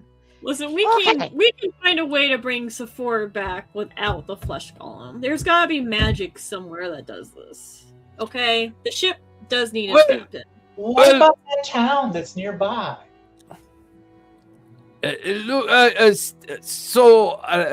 I must first admit, being Kunlin, I am who's first mate? Mordain, you're first mate, right? Yes. That means you are now temporarily captain until crew decides otherwise. But Mordain, you have something in your hand. What is that? Is that the bell? Should we install that and see if Who we cares can about the bell right now? No way am I following this psychopath.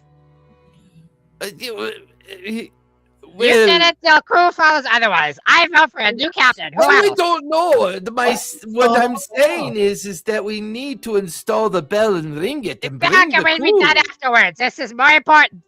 I'm not following that psychopath. You mean Install the should bell. we just go to town and get a drink? No, We can do it install the over a bell. drink. That's fine. Alright, Install I the bell. cited this book, right? Is there any spell in this book that might help this situation? Sure, you can raise the dead, or no, not raise the dead. You can animate the dead. Oh lord. That will not help the situation. That's one flesh golem for another. That's like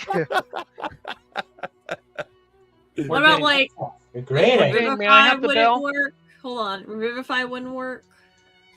Mordain, No, may I have the give bell, me. I would say Bungo, give me a medicine check, or a nature check, and Cinder, you can give me an Arcana check. I'm She saying ain't we got could a have fucking Slick heart. make like an artificial heart, mechanical heart, bring her back. Slick is Did you- very smart. What Oh, role yeah. did you want from me? Nature or medicine. Nature. I got a 19 for my Arcana. above table. Does Ivar want to die? Is he wanting? to- 26. Yes, Okay, got it. he is taking a heroic death, is what he's doing. Got it. Yeah. But that 26. shouldn't prevent you from role playing out how Oh no. the character, Yeah, how you of guys course would not. feel about that, Of course. that being the characters. Oh yeah. Yeah, like is there some like Cinder would actually try to bring Sephora back because she was just bullshitting. She does not want to captain this ship. That's way too That's much kind of stress. how Sephora felt about it at first too. It's way too much stress. No way. Oh God. All right, what'd you get, Bungo? 26? Yeah. And what'd you get, Cinder, for Arcana? 19. The act of ripping out the heart and casting the spell and transferring it into the flesh golem, the soul of the flesh golem is now Zephora's soul. So bringing her back is pretty much impossible currently. There may be something out there, but everything that you guys kind of know knowledge-wise, not likely. What a black man. Well, Mordain, I guess you should cut her up and put her in the jars like Blackmane was. We can save her for later. I'm okay to save Zephora. Whatever keeps her close. Oh no! Ew! Did you just slip necrophilia into there? No! Captain! No! Ew! Okay, I'm kind of with you, Slick. You should not be first mate captain of this ship anymore. Yeah, Bungo should take it. Bungo seems reasonable. I think Bungo could handle it. Really? Really, All the right. Bungo? Yeah. Kunlun, install the bell now. We're gonna raise that town. There we go.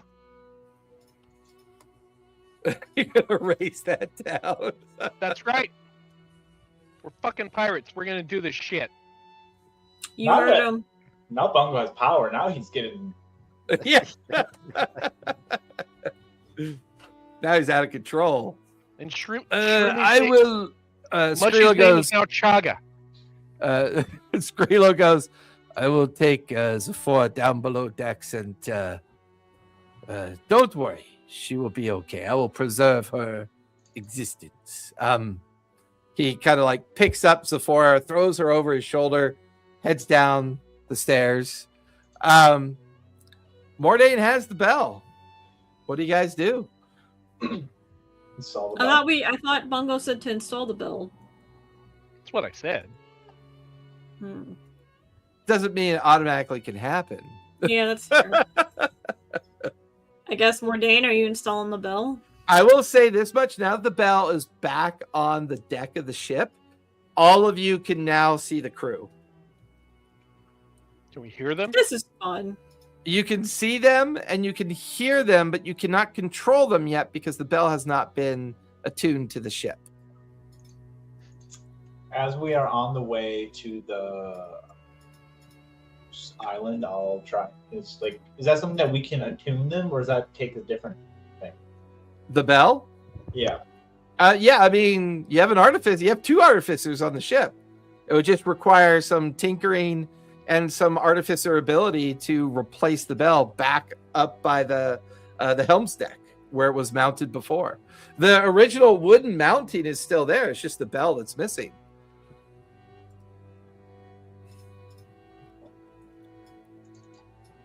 Okay. I'll convey that to Slick. Slick. So you hand the bell over to Slick? Yeah. Okay.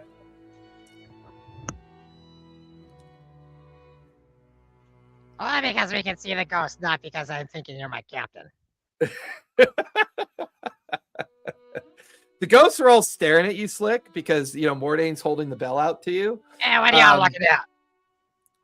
And you now count a crew of 24 total. Those that look to be dressed like sailors. Some are wearing I knew specialized it was equipment. you. I knew it was you who was going to be in the bathroom. I knew it. The ghosts all stare at each other and look back at you. They kind of just patiently wait. They sit there staring at you, following you as you hold the bell. I know you guys are ghosts, but you're getting kind of creepy. Give me some space. Back up. The ghosts kind of part away in front of you as you head up onto the helm's deck. Give me investigation, if you would, Slick, as you start examining where it should be mounted and examining the bell as well. Ooh, not 20. Nice. For 26. You need some crushed diamond dust, about 500 gold worth.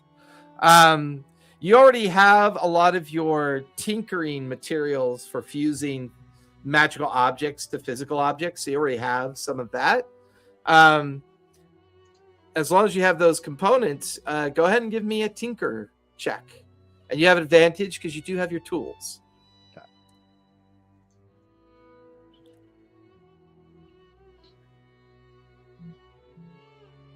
18. 18. You guys watch within that half an hour of time as the bell gets placed on the podium. Skrilo will come over and help you as well after coming back up from delivering Zephora below decks. The two of you affix it. You then begin to tinker with the base of the bell. Skrilo crushes the diamond powder along the base. You then begin to do your infusion magic. You pour the little material components on it. And it's at that moment you watch as the bell attunes to the ship. All of you feel this kind of vibration, this like hum, kind of like warp out across the ship. You then watch as the ship sails. Not only are they red in their original color, but now that the final object has been brought back to the ship, you watch as little droplets of blood begin to drip off the sails and onto the deck of the ship, and it gets absorbed into the deck of the ship. And as the blood forms into the deck of the ship, you then watch as little striations of veins and blood vessels begin to form in the interior of the ghostly crew. And then you begin to hear murmurs and shouts and, "We're free! We're back! Who should we kill first? Hey, wait, we don't have a captain. Who's our captain? What's happened to Captain Zephora? Where'd she go?" I'm captain now. Children can't be captains. That doesn't make any sense. Hey, don't you speak to our captain that way? I'll hit manifest to the sea. I'll get it up and I'll boil towards that guy. I didn't realize you. Very well then. Hey, crew. Evidently, this little 2 foot of fur and flesh is now our captain. What do we call you, Captain? I'm Captain Bungo. Oh, that's a You can call me sir. That's a right terrifying name, sir. Captain Bungo. All cheers. And you watch as all the ghostly crew cheer up into the air. So, what are your orders, Captain? Are you ready for a shore leave with a little bit of drenching of the ground with blood? Of course. I mean, we're fucking pirates after all. See that town yonder? Yeah. That one? We're going ashore, mateys. Do you mind if we haven't done it for a while? Do you mind if we let loose some of the cannon first? Yeah. To the guns! And you watch as all the ghostly crew start floating through the floor. And you can hear metal. You can hear cannons being rolled back, chains being shaken. You hear the gunwales open. As all 4 gunwales take us open. in. Kunlin is in a bit of shock. He's just, what? Okay. And he like spins the helm over in the direction of a ley line that'll take you right across the docks and piers, through the fishing, through all of like the fishing vessels. And there is suddenly just this rolling sound of gunshots, and you begin to hear explosions going off, gunshots going off, and you just watch as for the next 10 minutes, this steady cannonade coming from the lower deck of the ship starts eating into the edge of the town. You can watch as columns of smoke coming out of the town as well as this cannonade. Make sure there are no ships that can follow us. And you watch as you can hear the guns begin to shift. You watch as nearby fishing vessels get splintered. All of the ships in the harbor and in the bay. As this is going on, Zephora, are you there? Yep. Seriously. I'm kind of there. I don't have a soul, though. Why did you Oh, I do can this to go. me, Mordain? Why, Mordain? Why? I hear her. Bourdaine's like doing that Titanic thing at the edge of the boat. Yeah. As you see my face slowly slip into the ocean, slowly disappear into the depths. Yeah. In a tavern in the town on this sleepy little island sits a goblin. This goblin has heard many wonderful things about this tavern. And here on the quiet island of Raven's Island, sitting inside of the quiet little fishing town known as Highwatch, Maggot is sitting and enjoying the company of, well, he doesn't discern much. Women, boys, men. He finds all company important. And as he sits there, he's got a big plate of food, his big belly hanging out. He's had a recent score recently. He's got a big pile of gold like sitting next to him on his chair. And in the background, the tavern gets rowdy. The sound of people celebrating, the sound of the bards playing up on the band, crowds swirling around, drinking, the folk here of questionable smuggling types, to say the least.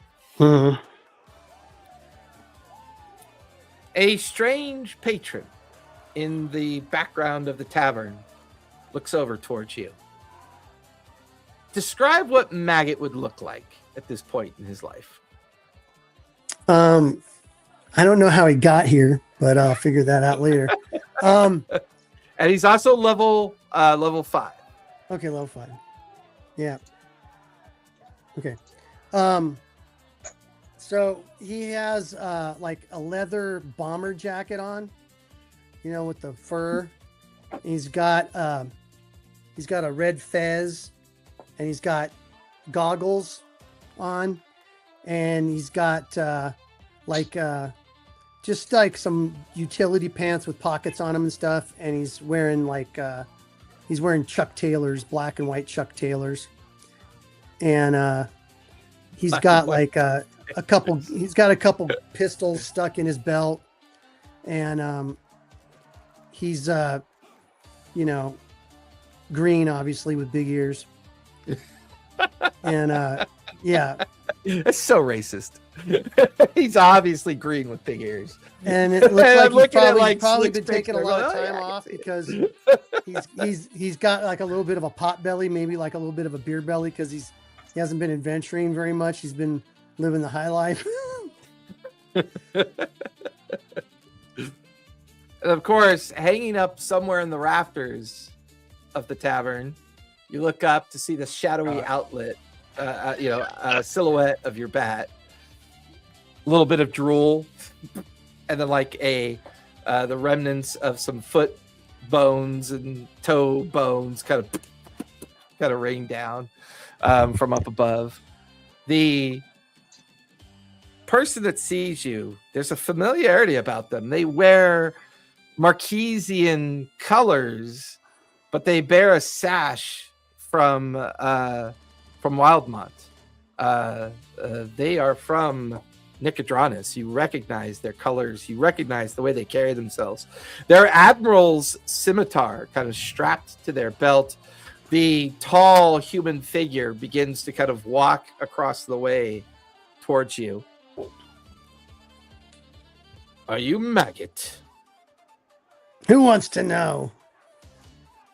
I am Admiral Zamish from the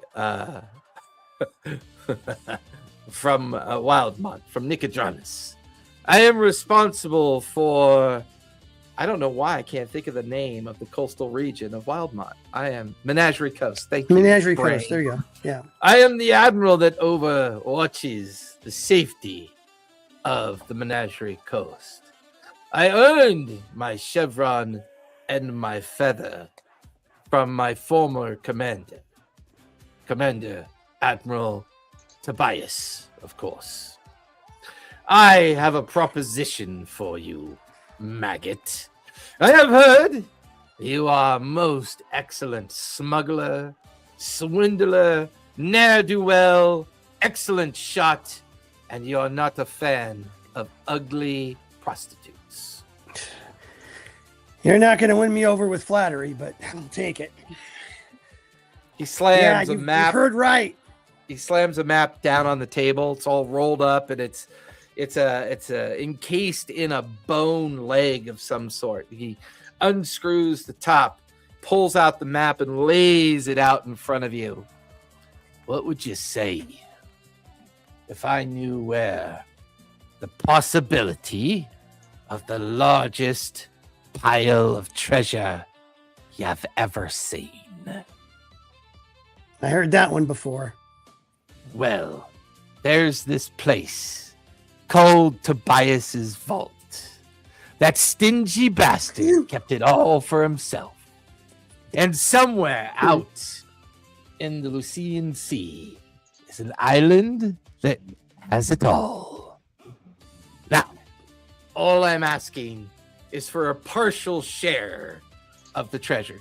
At that moment, you hear an explosion that just kind of like rocks into the tavern. You hear like the sound of explosions coming from outside.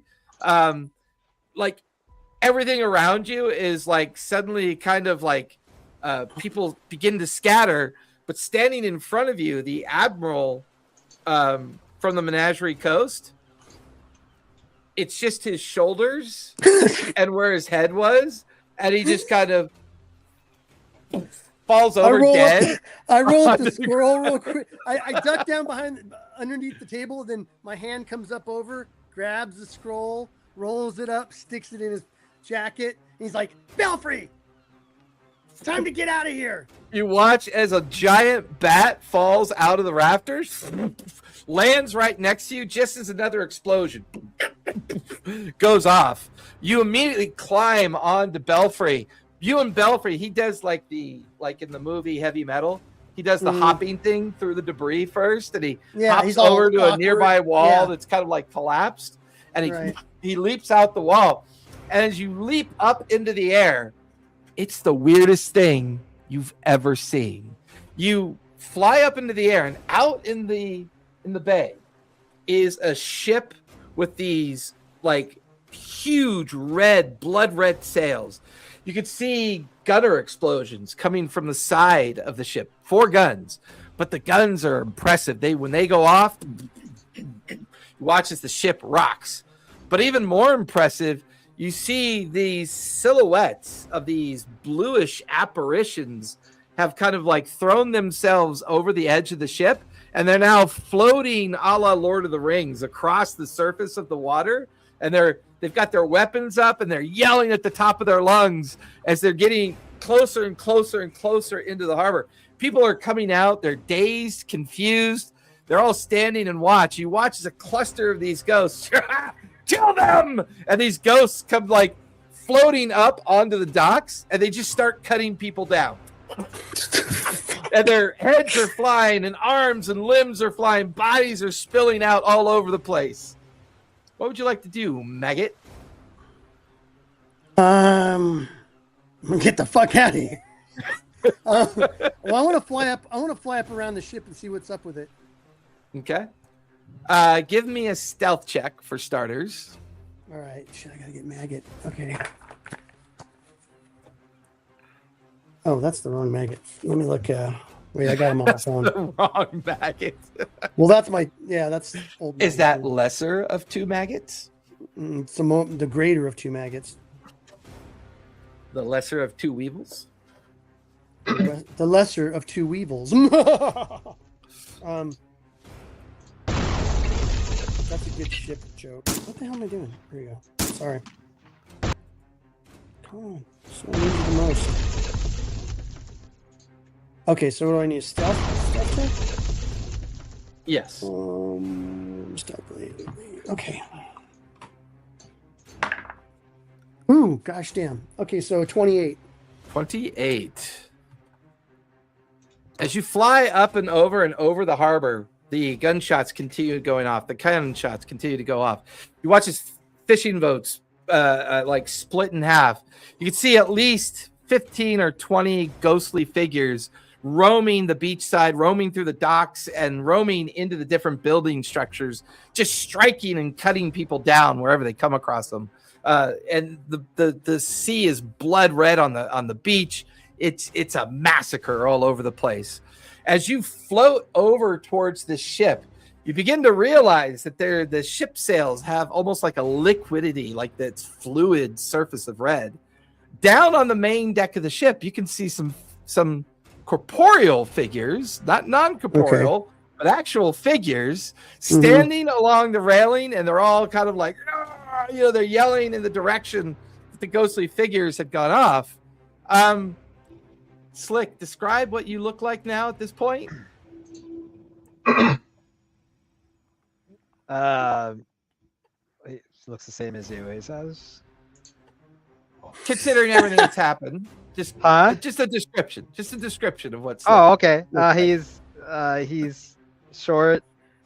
What is he? 3 feet, 4 feet tall. He's wearing these big kind of like doctor goggles or whatever, and he has a bunch of like baubles, and it's almost like a hoarder of inventions and gadgets that he's made. And he has a little mechanical golden mechanical crab right next to him. As you see this goblin on deck of the ship, that definitely gets your interest, Maggot. You look, standing next to this goblin is this kind of long-haired, goth-looking individual. Mordain, describe what you look like now that Zephora has been released and you're standing there watching the first assault of your ghostly pirate crew on the nearby town. Mordain has like a wicked smile on. Like, doesn't look like it looks like there may be 5 people home, one operating each individual body part. Not there's just everything feels, the vibe that you get is everything feels weird. Everything feels chaotic. But he's medium build, chaos. You see this oh god, what are those creatures called? The fish creatures.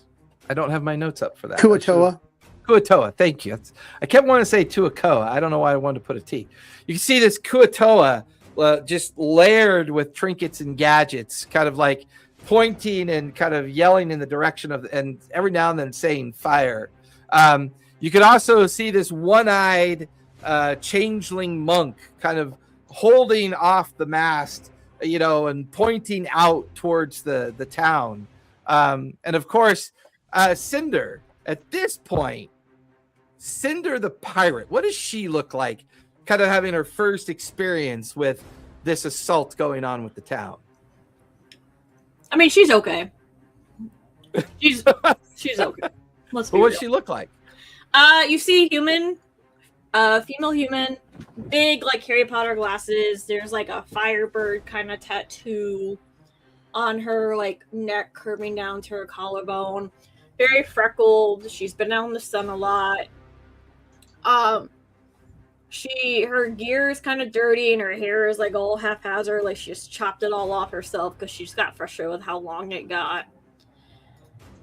And yeah, that's pretty much it. Are you She's probably like joining in? Encouraging Bungo and his new like command and be like, I knew you could do it, Bungo. I'm really happy. And then the obvious captain. You see this halfling with a big captain's hat on, kind of like yelling at crew and telling them to continue to fire. What does Bungo look like now that he's a captain of a pirate vessel? So he's still got mismatched, brightly colored clothes, short, and he looks like my picture, but with the garish clothes. He's shifting from foot to foot excitedly, and he's trying to suppress a smile at what's going on over there. But every once in a while, he breaks into this bloodthirsty, maniacal grin, like, and then. Do I notice any like ghostly crew on board the ship, or are they all? The only ghosts that you notice are the ones down below, commanding the gunner's deck, firing the cannons and stuff? and they're the ones. And through the portholes, you can see these blue-green apparitions in various stages of rot and decay, kind of moving quickly and fluidly in a way that allows them to reload the cannons. The cannons go off. And as you circle above the ship watching this happen, in a matter of 10 minutes, the entire town is a smoldering ruin. You watch as all the ghostly figures are now coming back, and they either have prisoners tied up and over their shoulders, they're pulling on tenders filled with loot and like whatever they could pillage from the town. And before long, the deck of the ship is just crawling with the ghostly crew back with all their loot and everything that they pillaged from the town. Okay. And it's still night out? Still night.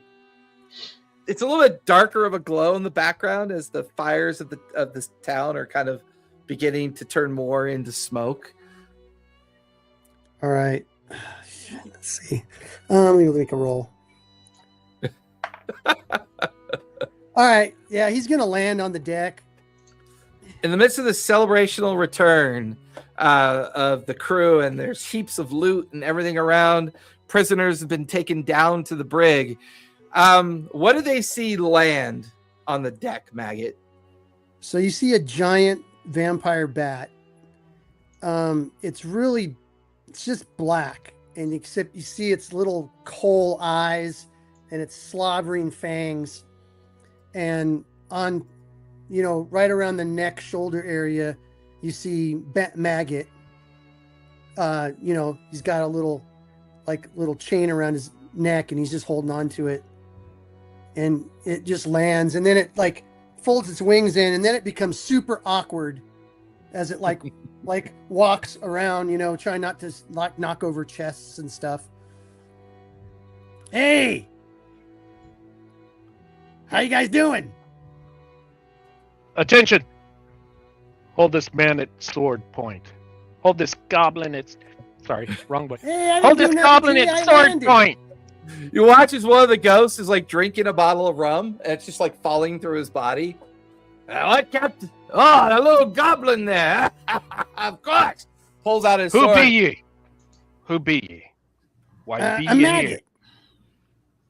A maggot.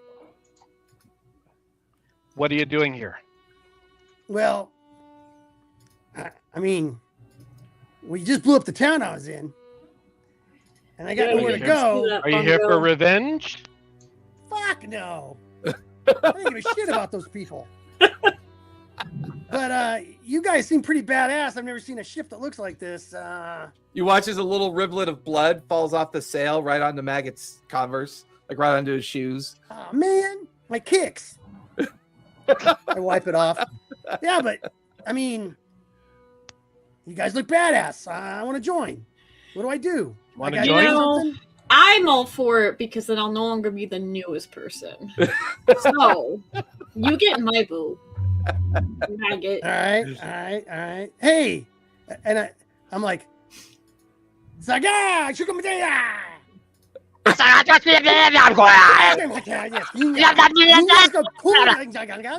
Yeah, he's cool. We can keep him. Yeah, so right. Tells me these guys are a bunch of morons. No, I'm kidding. Yeah. It's all right. My people are here. All right. We've got we've got a ritual for you if you want to join.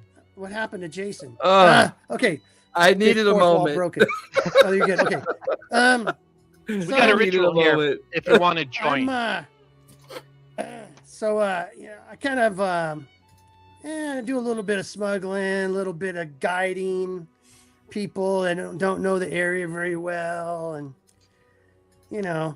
I use me and Belfry here. He's my bat. Bat called Belfry. Yeah, I dig it. Thank you. And so Belfry and I, we just kind of help ships along if they're lost, and they give us a little bit of money here and there, and then I do some smuggling and some stealing and some other things. So Aerial recon, eh? What do you think, crew? I mean, Bungo. like I said, I vote for it because then I'm no longer the newest person. It'd be nice to have somebody that they actually talk to that Wait, actually gets everybody's me. on silent. Mordane, Morning? you as this conversation is going on around you, you feel the return of those heavy hands onto your shoulder, and you feel the cold breath of chaos in your ear. I told you, didn't I? Listen, Mordane. That little goblin is in possession of something that is going to change the very nature of this world. But there's no rush. Time is on our side. You see, there's things you need to learn, Mordane. Powers you need to acquire. Because deep in an underground tomb surrounded by an enormous amount of wealth is the most powerful lich that the world has ever seen. But first, we learn, we protect, we keep our eye on the prize, we build an army of chaos, of pirates, and we take what we deserve.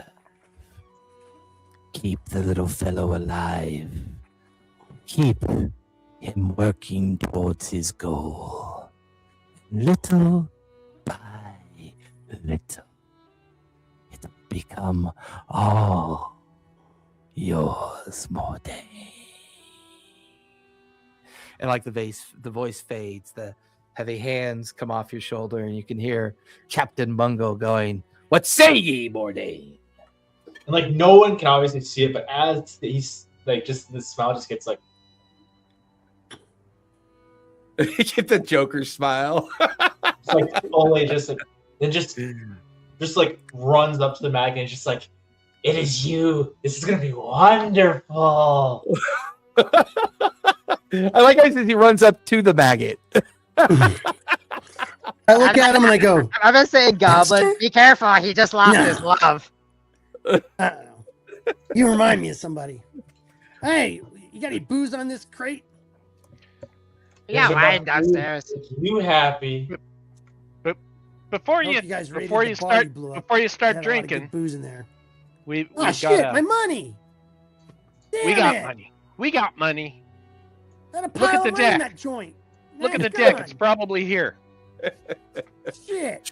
Sure enough, there's an actual big leather bag over on one of the crates with a crudely drawn gold piece sign. It says, GP with like a little swirl through it, and then it's written in Goblin, "This is mine, don't touch." So yeah, your little bag of 1,000 gold sitting over there on the crate, maggot. I see. So. Okay. First, we got to roll for our haul. Let me pull up the list. So now that you guys have embraced being pirates, I had already generated what I call the loot roll. So every time you either raid, pillage, or destroy other ships, or engage in your piratey activities, we get to roll on a chart so that you guys can gain Yay. things. So, since Maggot is a new member of the crew, he does not get to roll this time, but everybody else gets to roll. Cinder, go ahead and roll a D100, if you would, please.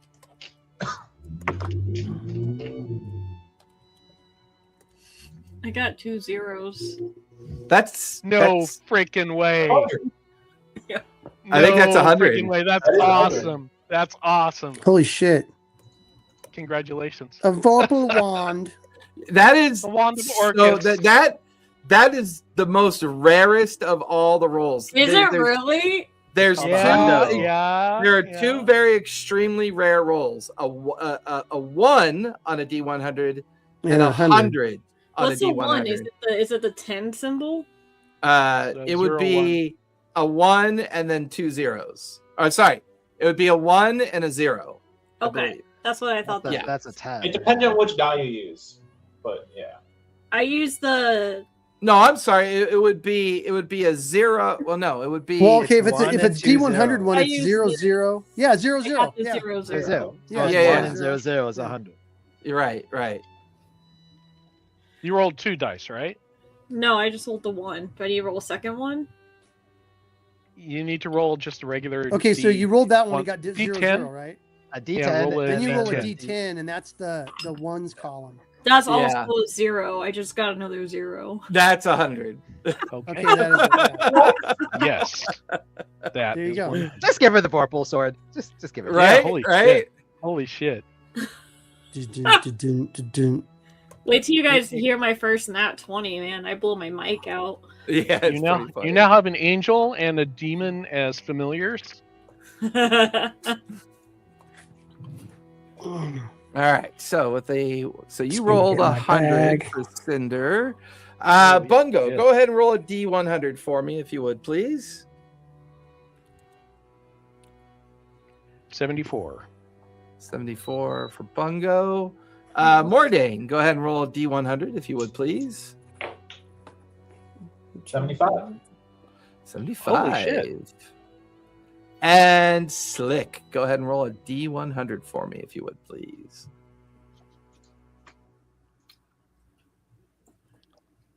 Ooh, 45.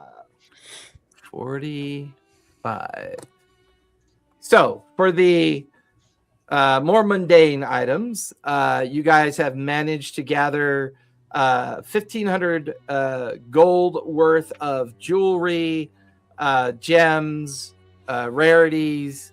So like what would be your treasure pile from looting the city is the equivalent of 1,500 gold. So you're free to split that up and call it whatever format that you would like it to be, either gems, gold, platinum, whatever you'd like it to be.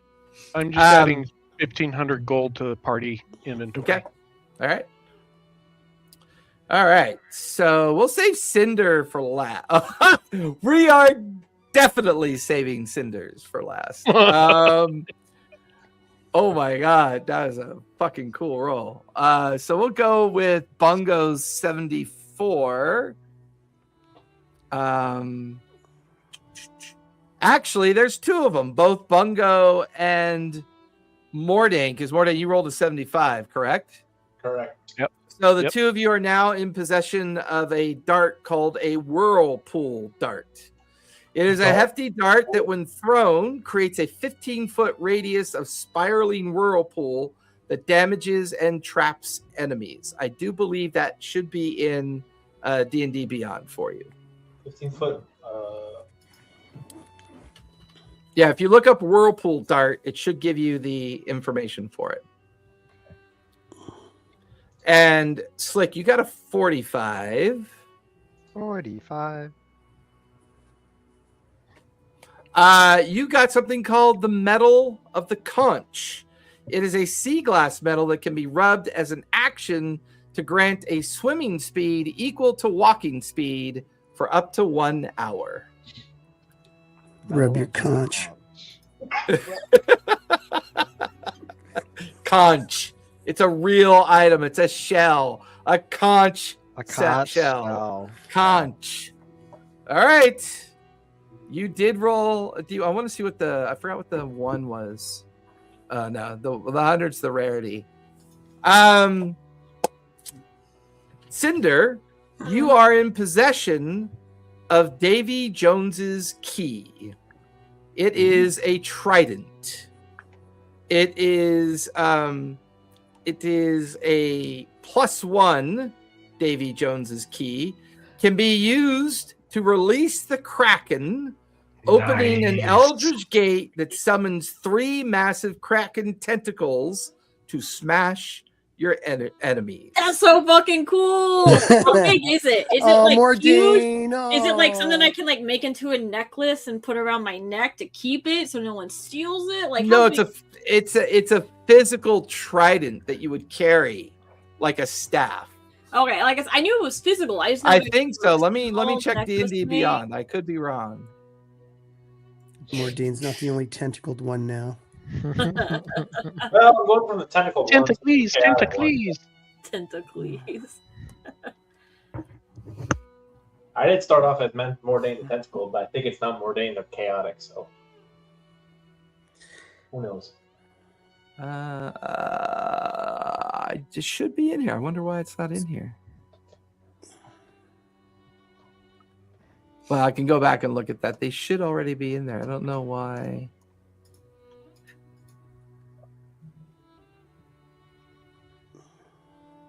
Yeah, it should be in there.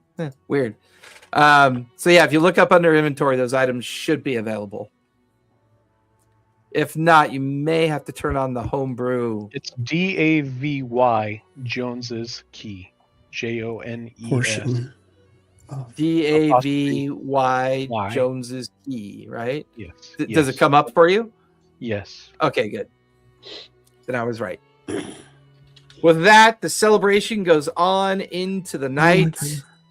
You're also Just a second before we begin this. Before we start splitting the treasure, Maggot, we have a ritual. I would have got a 19. What would I get? Just kidding. All right. Maggot, we have a ritual. Rock. Ooh. So to join the crew, What's it do? you have to use one of these items. This, I think the spyglass belongs to you since you're going to be doing aerial combat. Look through it. Hey, bro, where you bunking at?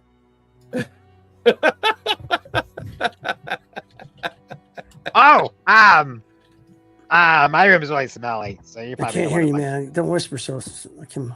My room's probably What the hell's smelly. going on with you? My You're room's fucking with me? smelly. I know I'm not that drunk. I can't hear anything you're saying. Oh,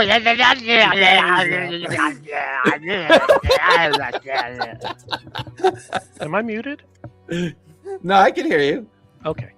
How can you hear him? Come on down, I bro. cannot hear him. Let me show you a picture. Jump out and jump back in, Ivar. Me? Yeah, Are you kidding because me? I can hear everybody fine. I can even hear you. But there is a bug recently. I've noticed that some people cannot hear certain people, and I don't know where that bug comes from. It's very strange. I thought he was just fucking with you. So did I, but It then was. I know. I was like, what? but then I was picking up on his. Until like he was getting serious and he kept saying it, I was like, oh, Yeah. he's not messing with you. I thought he was just in character, just fucking with you. I was like, this is gonna be interesting. I was like, do you want me to talk in gibberish? I can see the gibberish thing. Like, Which meant he couldn't hear you, but he saw you doing the mouth movements. He's probably Right. just, he's talking goblin, but I still can't hear you. excuse me. That is hysterical. Yeah, I have these loot tables that I created for you guys at intervening levels. So this loot table is level 1 through 5. There's another loot table that's level 6 through 10. And then another loot table that's like 11 through 15. And then, of course, the loot table Spent for all when you that guys time get... doing that. Did you get all your intros done? Oh, there we go. You- Okay, I can hear Do you. you now. repopulate the table after something has been rolled? Yes, I do. Cool. Okay, I'm sorry. And yes, I am working on the intro. You but spent time on loot tables when you could have been doing intros? What? What the hell? D&D Beyond can just randomly give us loot tables. Maggot, before we begin, if you want to join the crew, you have to take this artifact. And he hands you the spyglass. Okay. You're gonna It's our ritual. die with the rest Look of through us. it and see what you can see. Oh yeah, no problem. I used to have one of these. remind me what this spyglass does. It's a Kunlun spyglass from the ship. I just want him to get cursed.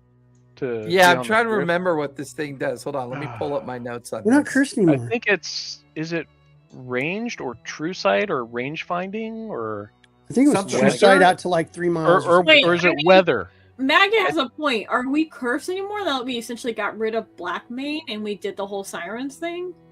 Yeah, we're not really cursed anymore.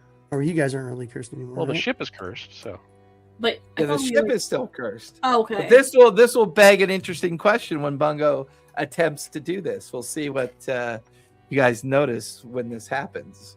I think it did it do something about predicting weather? No, It was a weather predictor. no, I'm that pretty was something sure. else. That was 'Cause the he had compass. you had was the map. Oh, the compass was the what? You're right. Compass Yeah, was that the was weapon. the Compass was compass what they it used. okay. This Yeah, one there was has a true compass- sight out to like 3 miles or something like that. No, I'm not mistaken. Black Main spyglass of alert. Mhm, okay. Okay. Looking through the spyglass makes the view appear as bright as daylight and sharply focused. It allows the user to see extremely far and clearly, easily viewing objects up to a mile away. And it was even used to spot a young black dragon, which is how you guys saw the black dragon coming. When activated, the spyglass begins to glow faintly and grants the user the alert feat, which ensures that the user cannot be surprised. The curse, as with other relics belonging to Captain Blackmane, the item carries a curse that requires a personal sacrifice upon its first successful use.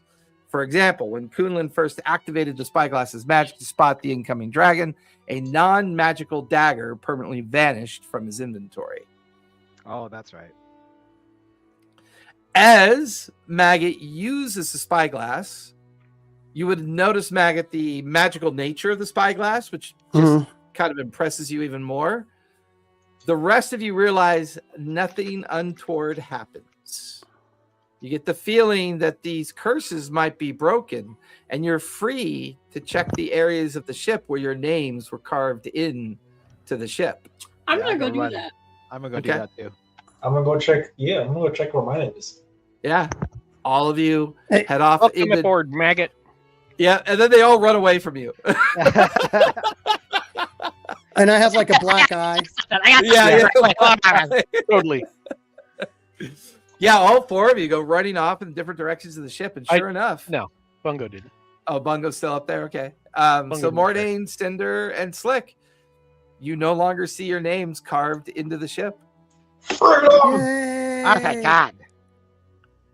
Thank the alchemy. Ghostly crew, take a couple of minutes to stop celebrating and clean the captain's quarters out. Scrub it good. I'm gonna Arr, go down and make Captain. dinner. Excellent choice, He- Captain. He, Make he us knows do what more he knows what meaningless Mordain work. and ends up You know doing what? in there. I'll do Yeah, we it so all I heard can it. snoop to see if there's any like ship's logs or captain's journals. So I would do it just so I can snoop in the room. Yeah, that's fair enough. I mean, Bungo's gone off to cook, ordering the crew to clean out the captain's quarters. Smells like snake scales. Kunlun, take us out. We want to leave this place far behind us. Yep, Kunlun begins to navigate a course away from Raven's Island. So Bungo's busy. Cinder, you've kind of wandered in with the crew to kind of examine the captain's quarters. Mordain, Slick, and Maggot, what are the three of you doing with your time before we take a long rest? I want to spend time communing with Gil. Okay. After this 2 epic interventions by the patron of chaos, you decide to attempt to commune and tap into that continuous energy that chaos brings you. What form does that take? How do you try to do this?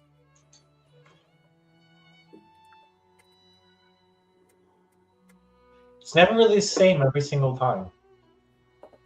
I mean, there's been times that you've looked down into the water and communed with him. There's been times where you just find yourself in isolated darkness and then you commune with him. How do you feel like you reach out to him this time? I feel like with all that he's done, I offer a sacrifice. I kind of cut my hand and make enough of like a puddle of blood that can kind of be like to see like a vision, just like see a picture or something. Yeah, Okay, as we have you- prisoners. We have prisoners. That's not a sacrifice. That's just he has done much for me. It is time to return the favor. And you find a little quiet area and you begin to cut your hand, and the blood like, squishes through your fingers onto the ground or on the boards of the deck. As you start thinking about everything that the patron of chaos has offered you, you watch as the blood forms into the shape of a silhouetted face. The mouth kind of forms, the eyes form, and kind of like chewing bubblegum, only it's the coagulated blood that kind of forms that looks up at you. I would imagine you'd have plenty on your hands, but thank you for the offering, Mordain. Remember, patience. Treat it as a marathon, not a sprint.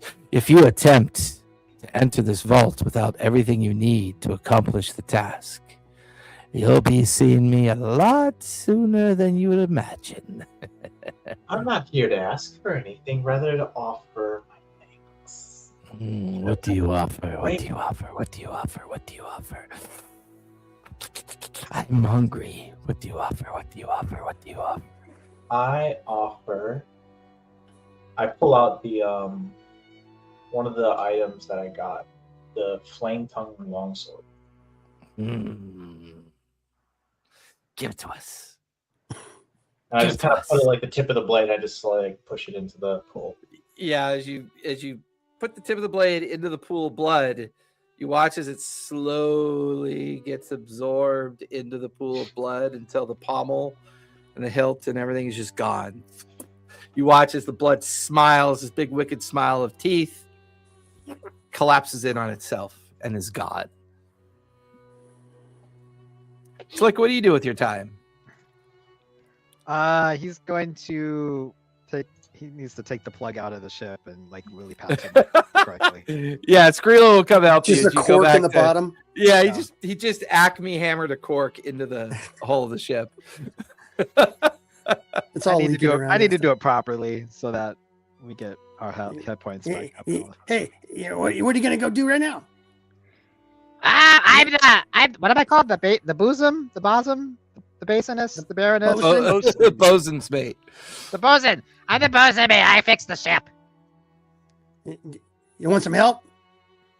Sure, you can tell me about, well, I don't know, tell me how you got to work unfortunate villains that we just raided. Sorry about that. Yeah, that's all right. Hey, where's those prisoners at? Oh, well, we kind of, sacrificed them. Oh. All right. Now, we're not really good at sacrifice. I mean, we're not really good at keeping a live prisoner on board for too long. Well, you won't have to with Belfry here. You know, she needs to feed. Oh. Well, I mean, Mordain's got, well, he used to have body parts. There's a few body parts still left in, of our old captain. Like, as the two of you are having this conversation on the She main likes deck, fresh. there's like a swoosh, like this black blur, and then like the surface of the seawater just below the ship, spray of water. And you watch as Belfry is kind of like up in the air, carrying one of the sirens away, and kind of like arcs away and disappears over onto the top of the siren's rock. And you know, because it takes a while for Kunlun to get, well, it used to take forever, but now that Kunlun has a crew that can actually do the work, all the sails are being dropped and rigged and getting ready. And in the background is Belfry, just kind of, like a raptor eats fresh meat, just kind of picking off chunks of the siren and eating it. And, just as the ship starts to make its way out into the open waters, Belfry comes flying back up into the crow's nest and kind of tucks himself up underneath the sails and into the dark kind of holding area of the crow's nest. She'll be all right. Tell tomorrow. She eats too much seafood. Okay. Hey, where am I? Am I bunking with you, buddy, or what? I mean, sure, I guess. I like wet dogs. I don't like being around them. Oh, well, that's true. Yeah. But, yeah, sure. I mean, there's like a little cot over here. Just don't tinker on my wink workstation. I know how. Oh no. Hey, I was noticing some of your stuff you got. I'm packing some heat too. Maybe you can work on them for me. Totally. I love working on shit. Cool. You got a lot of cool stuff. Yeah, my cool stuff. No, I wouldn't. Hey, come on, we're goblins. We got to stick together. Exactly. You know?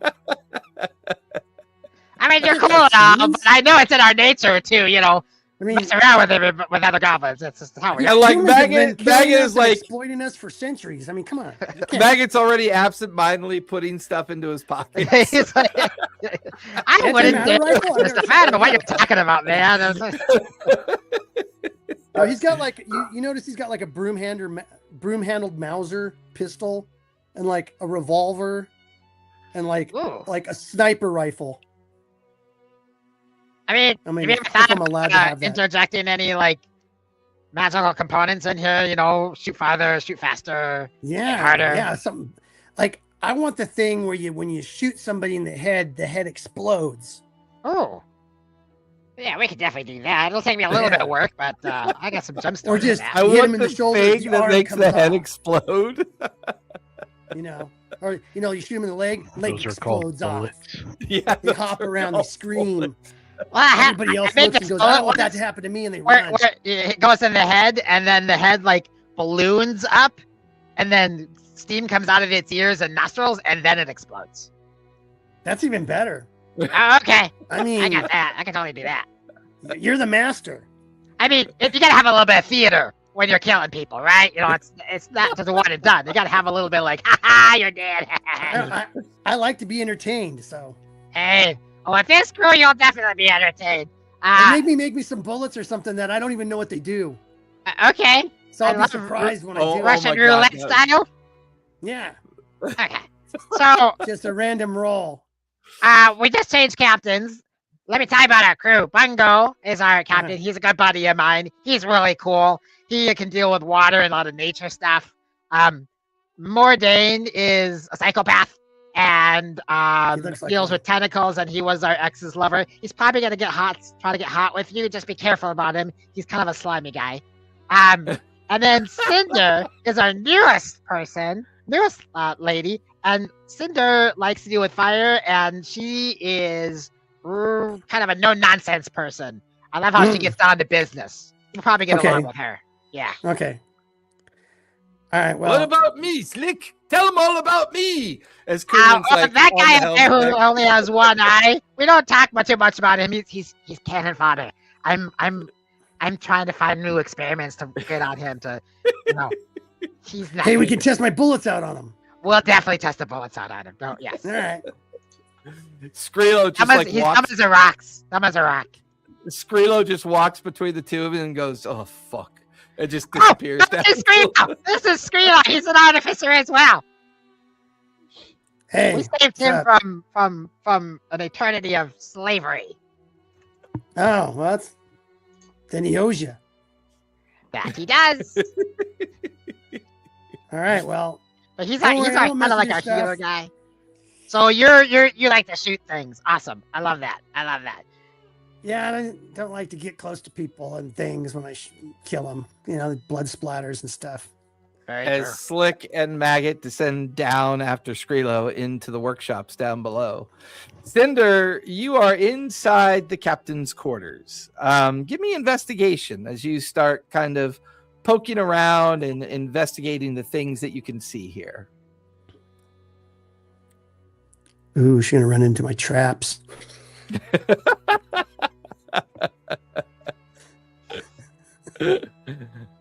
I just my investigation. Yep. Does it matter that I'm an expert in it? That should mean, I believe that means you have advantage, or at least you're Right. proficient in it. Do I get advantage? Well, it would say on your character sheet if you had advantage. Oh, But if it says you're an expert, I imagine you've already probably have your proficiency added to it already. Does it okay. have the double? Does it have the double ring around it? Yeah, it says That makes sense. expertise. Yep. Yeah. Okay.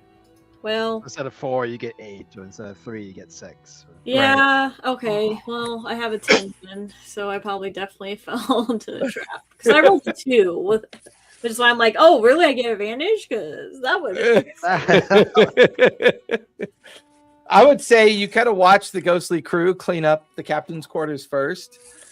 Physical things don't really hurt them that much. So, like, you patiently watch as one by one they inadvertently trigger some of Zephora's traps, and like 12 traps later, you're like, okay, that's got to be all of them. I mean, like, you're just like, okay, that's got to be all of them.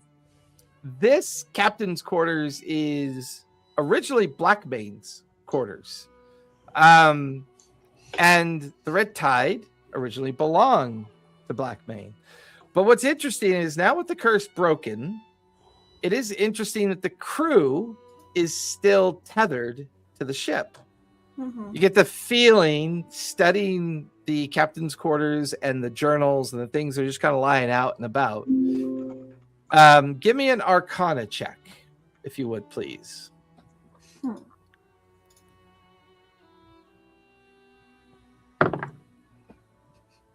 Okay. That, like, 100 was the best I think I'm going to roll tonight. Can't beat 100. You can't. We asked him what I just rolled. I rolled an 11, but I got plus 6, so 17. 17, that's still pretty good. I mean, yeah, but, like, normally I like to roll above, certain numbers. You begin to realize a couple It's like things. once you roll 100, it's like every other roll now is just going to be like, yeah. I mean, it's not 100, but it is a Just a 21. little. 100. Only a little bit. Yeah, it's not 100. You begin to realize that the crew and the ship are tethered because when Blackmane suffered at the hands of his demise, he suffered a curse. His curse became tethered to the ship.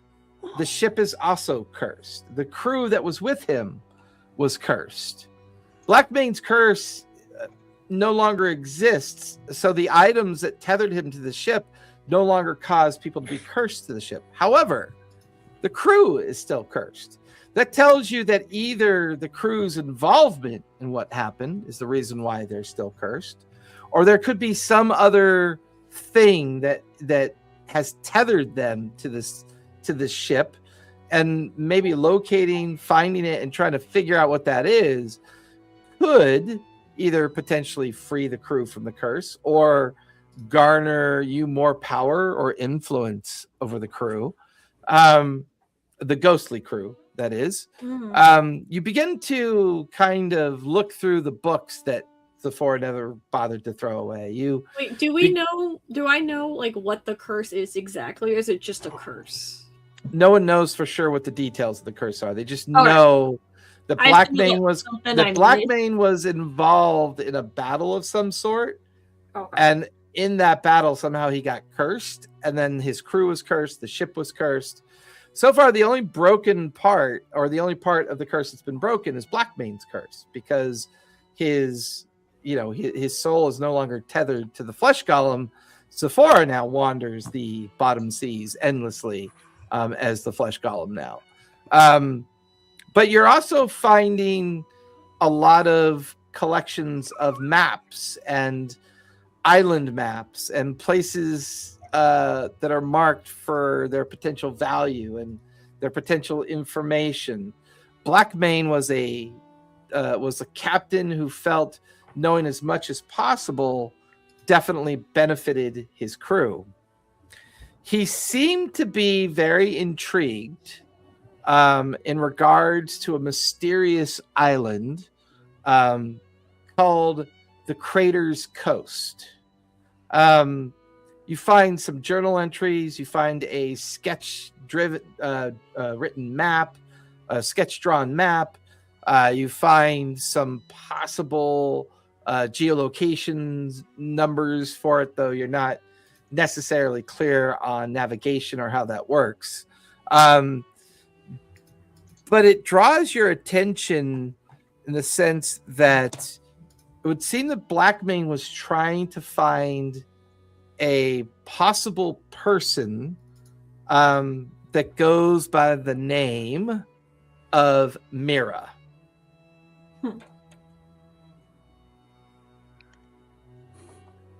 Okay. Refers to her as Captain Mira, possibly someone of orc descent that was responsible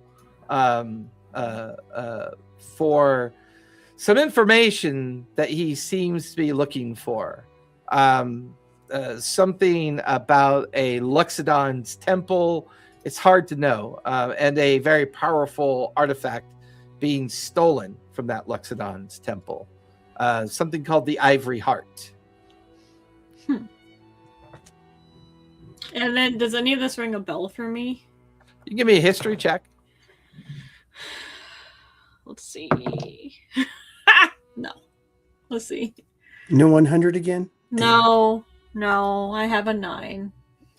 The only thing that does pop into your mind, because you've heard of it before, as far as you know, the Ivory Heart is the name of a city that was granted autonomy in the Menagerie Coast. It is a population of Luxodon druids that live there, and they had gained favor during a particular time period when the Menagerie Coast was directly threatened by something that was going on. You're not really sure what it was, but the name Ivory Heart does pop into your mind. Okay. With that, everyone go ahead and click off a long rest. You can accomplish whatever task you want to get done. Bungo, we didn't do anything for you. Is there anything you wanted to do? You're just cooking meals and... I'm going through the loot for the best food we have, and I'm going to make the best meal I possibly can. All right. Go ahead and give me your cooking checks, all with advantage. Okay. How'd you get suckered into being the captain? How the fuck did that happen? I thought Cinder was going to be the captain. He's power hungry. Bitches. He's had a personality change. I really didn't want to be captain. I was just being like, Cinder hey. just didn't want you to be captain. No, Gotcha. no, I just Okay, my didn't want wisdom was Morthane to be 23. captain. Oh yeah. Nice. This is rude. And was it nature or was it performance? It was performance, It wasn't was performance, yeah.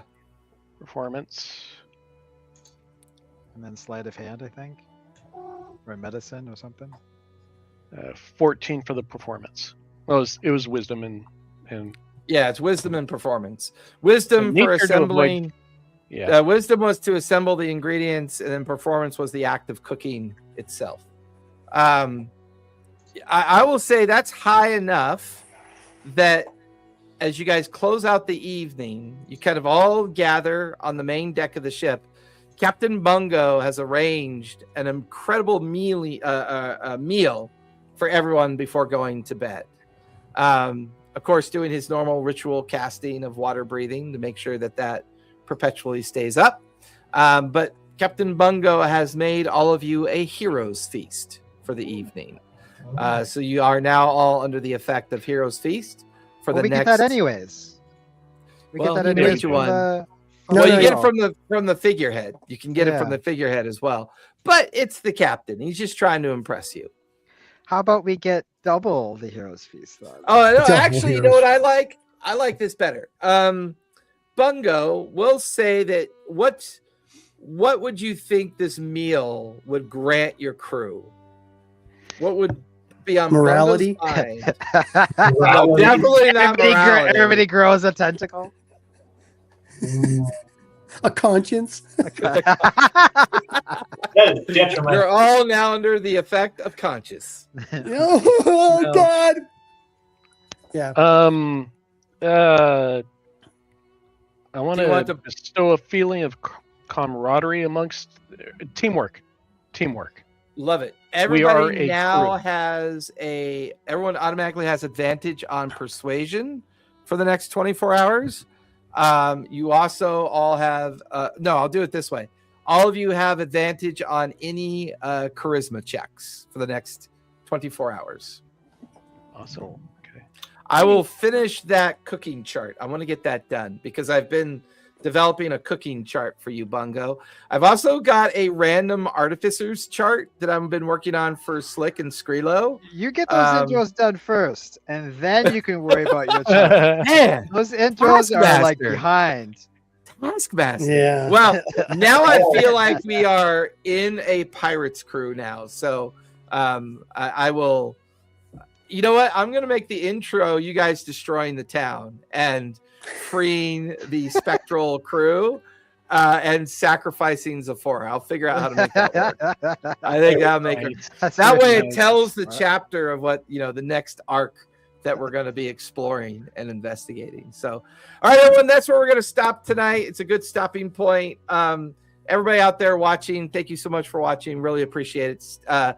Be safe, be kind, and don't forget, everyone, for the love of God, play a game. Blink it. Good night, everybody. You guys linger. We'll talk.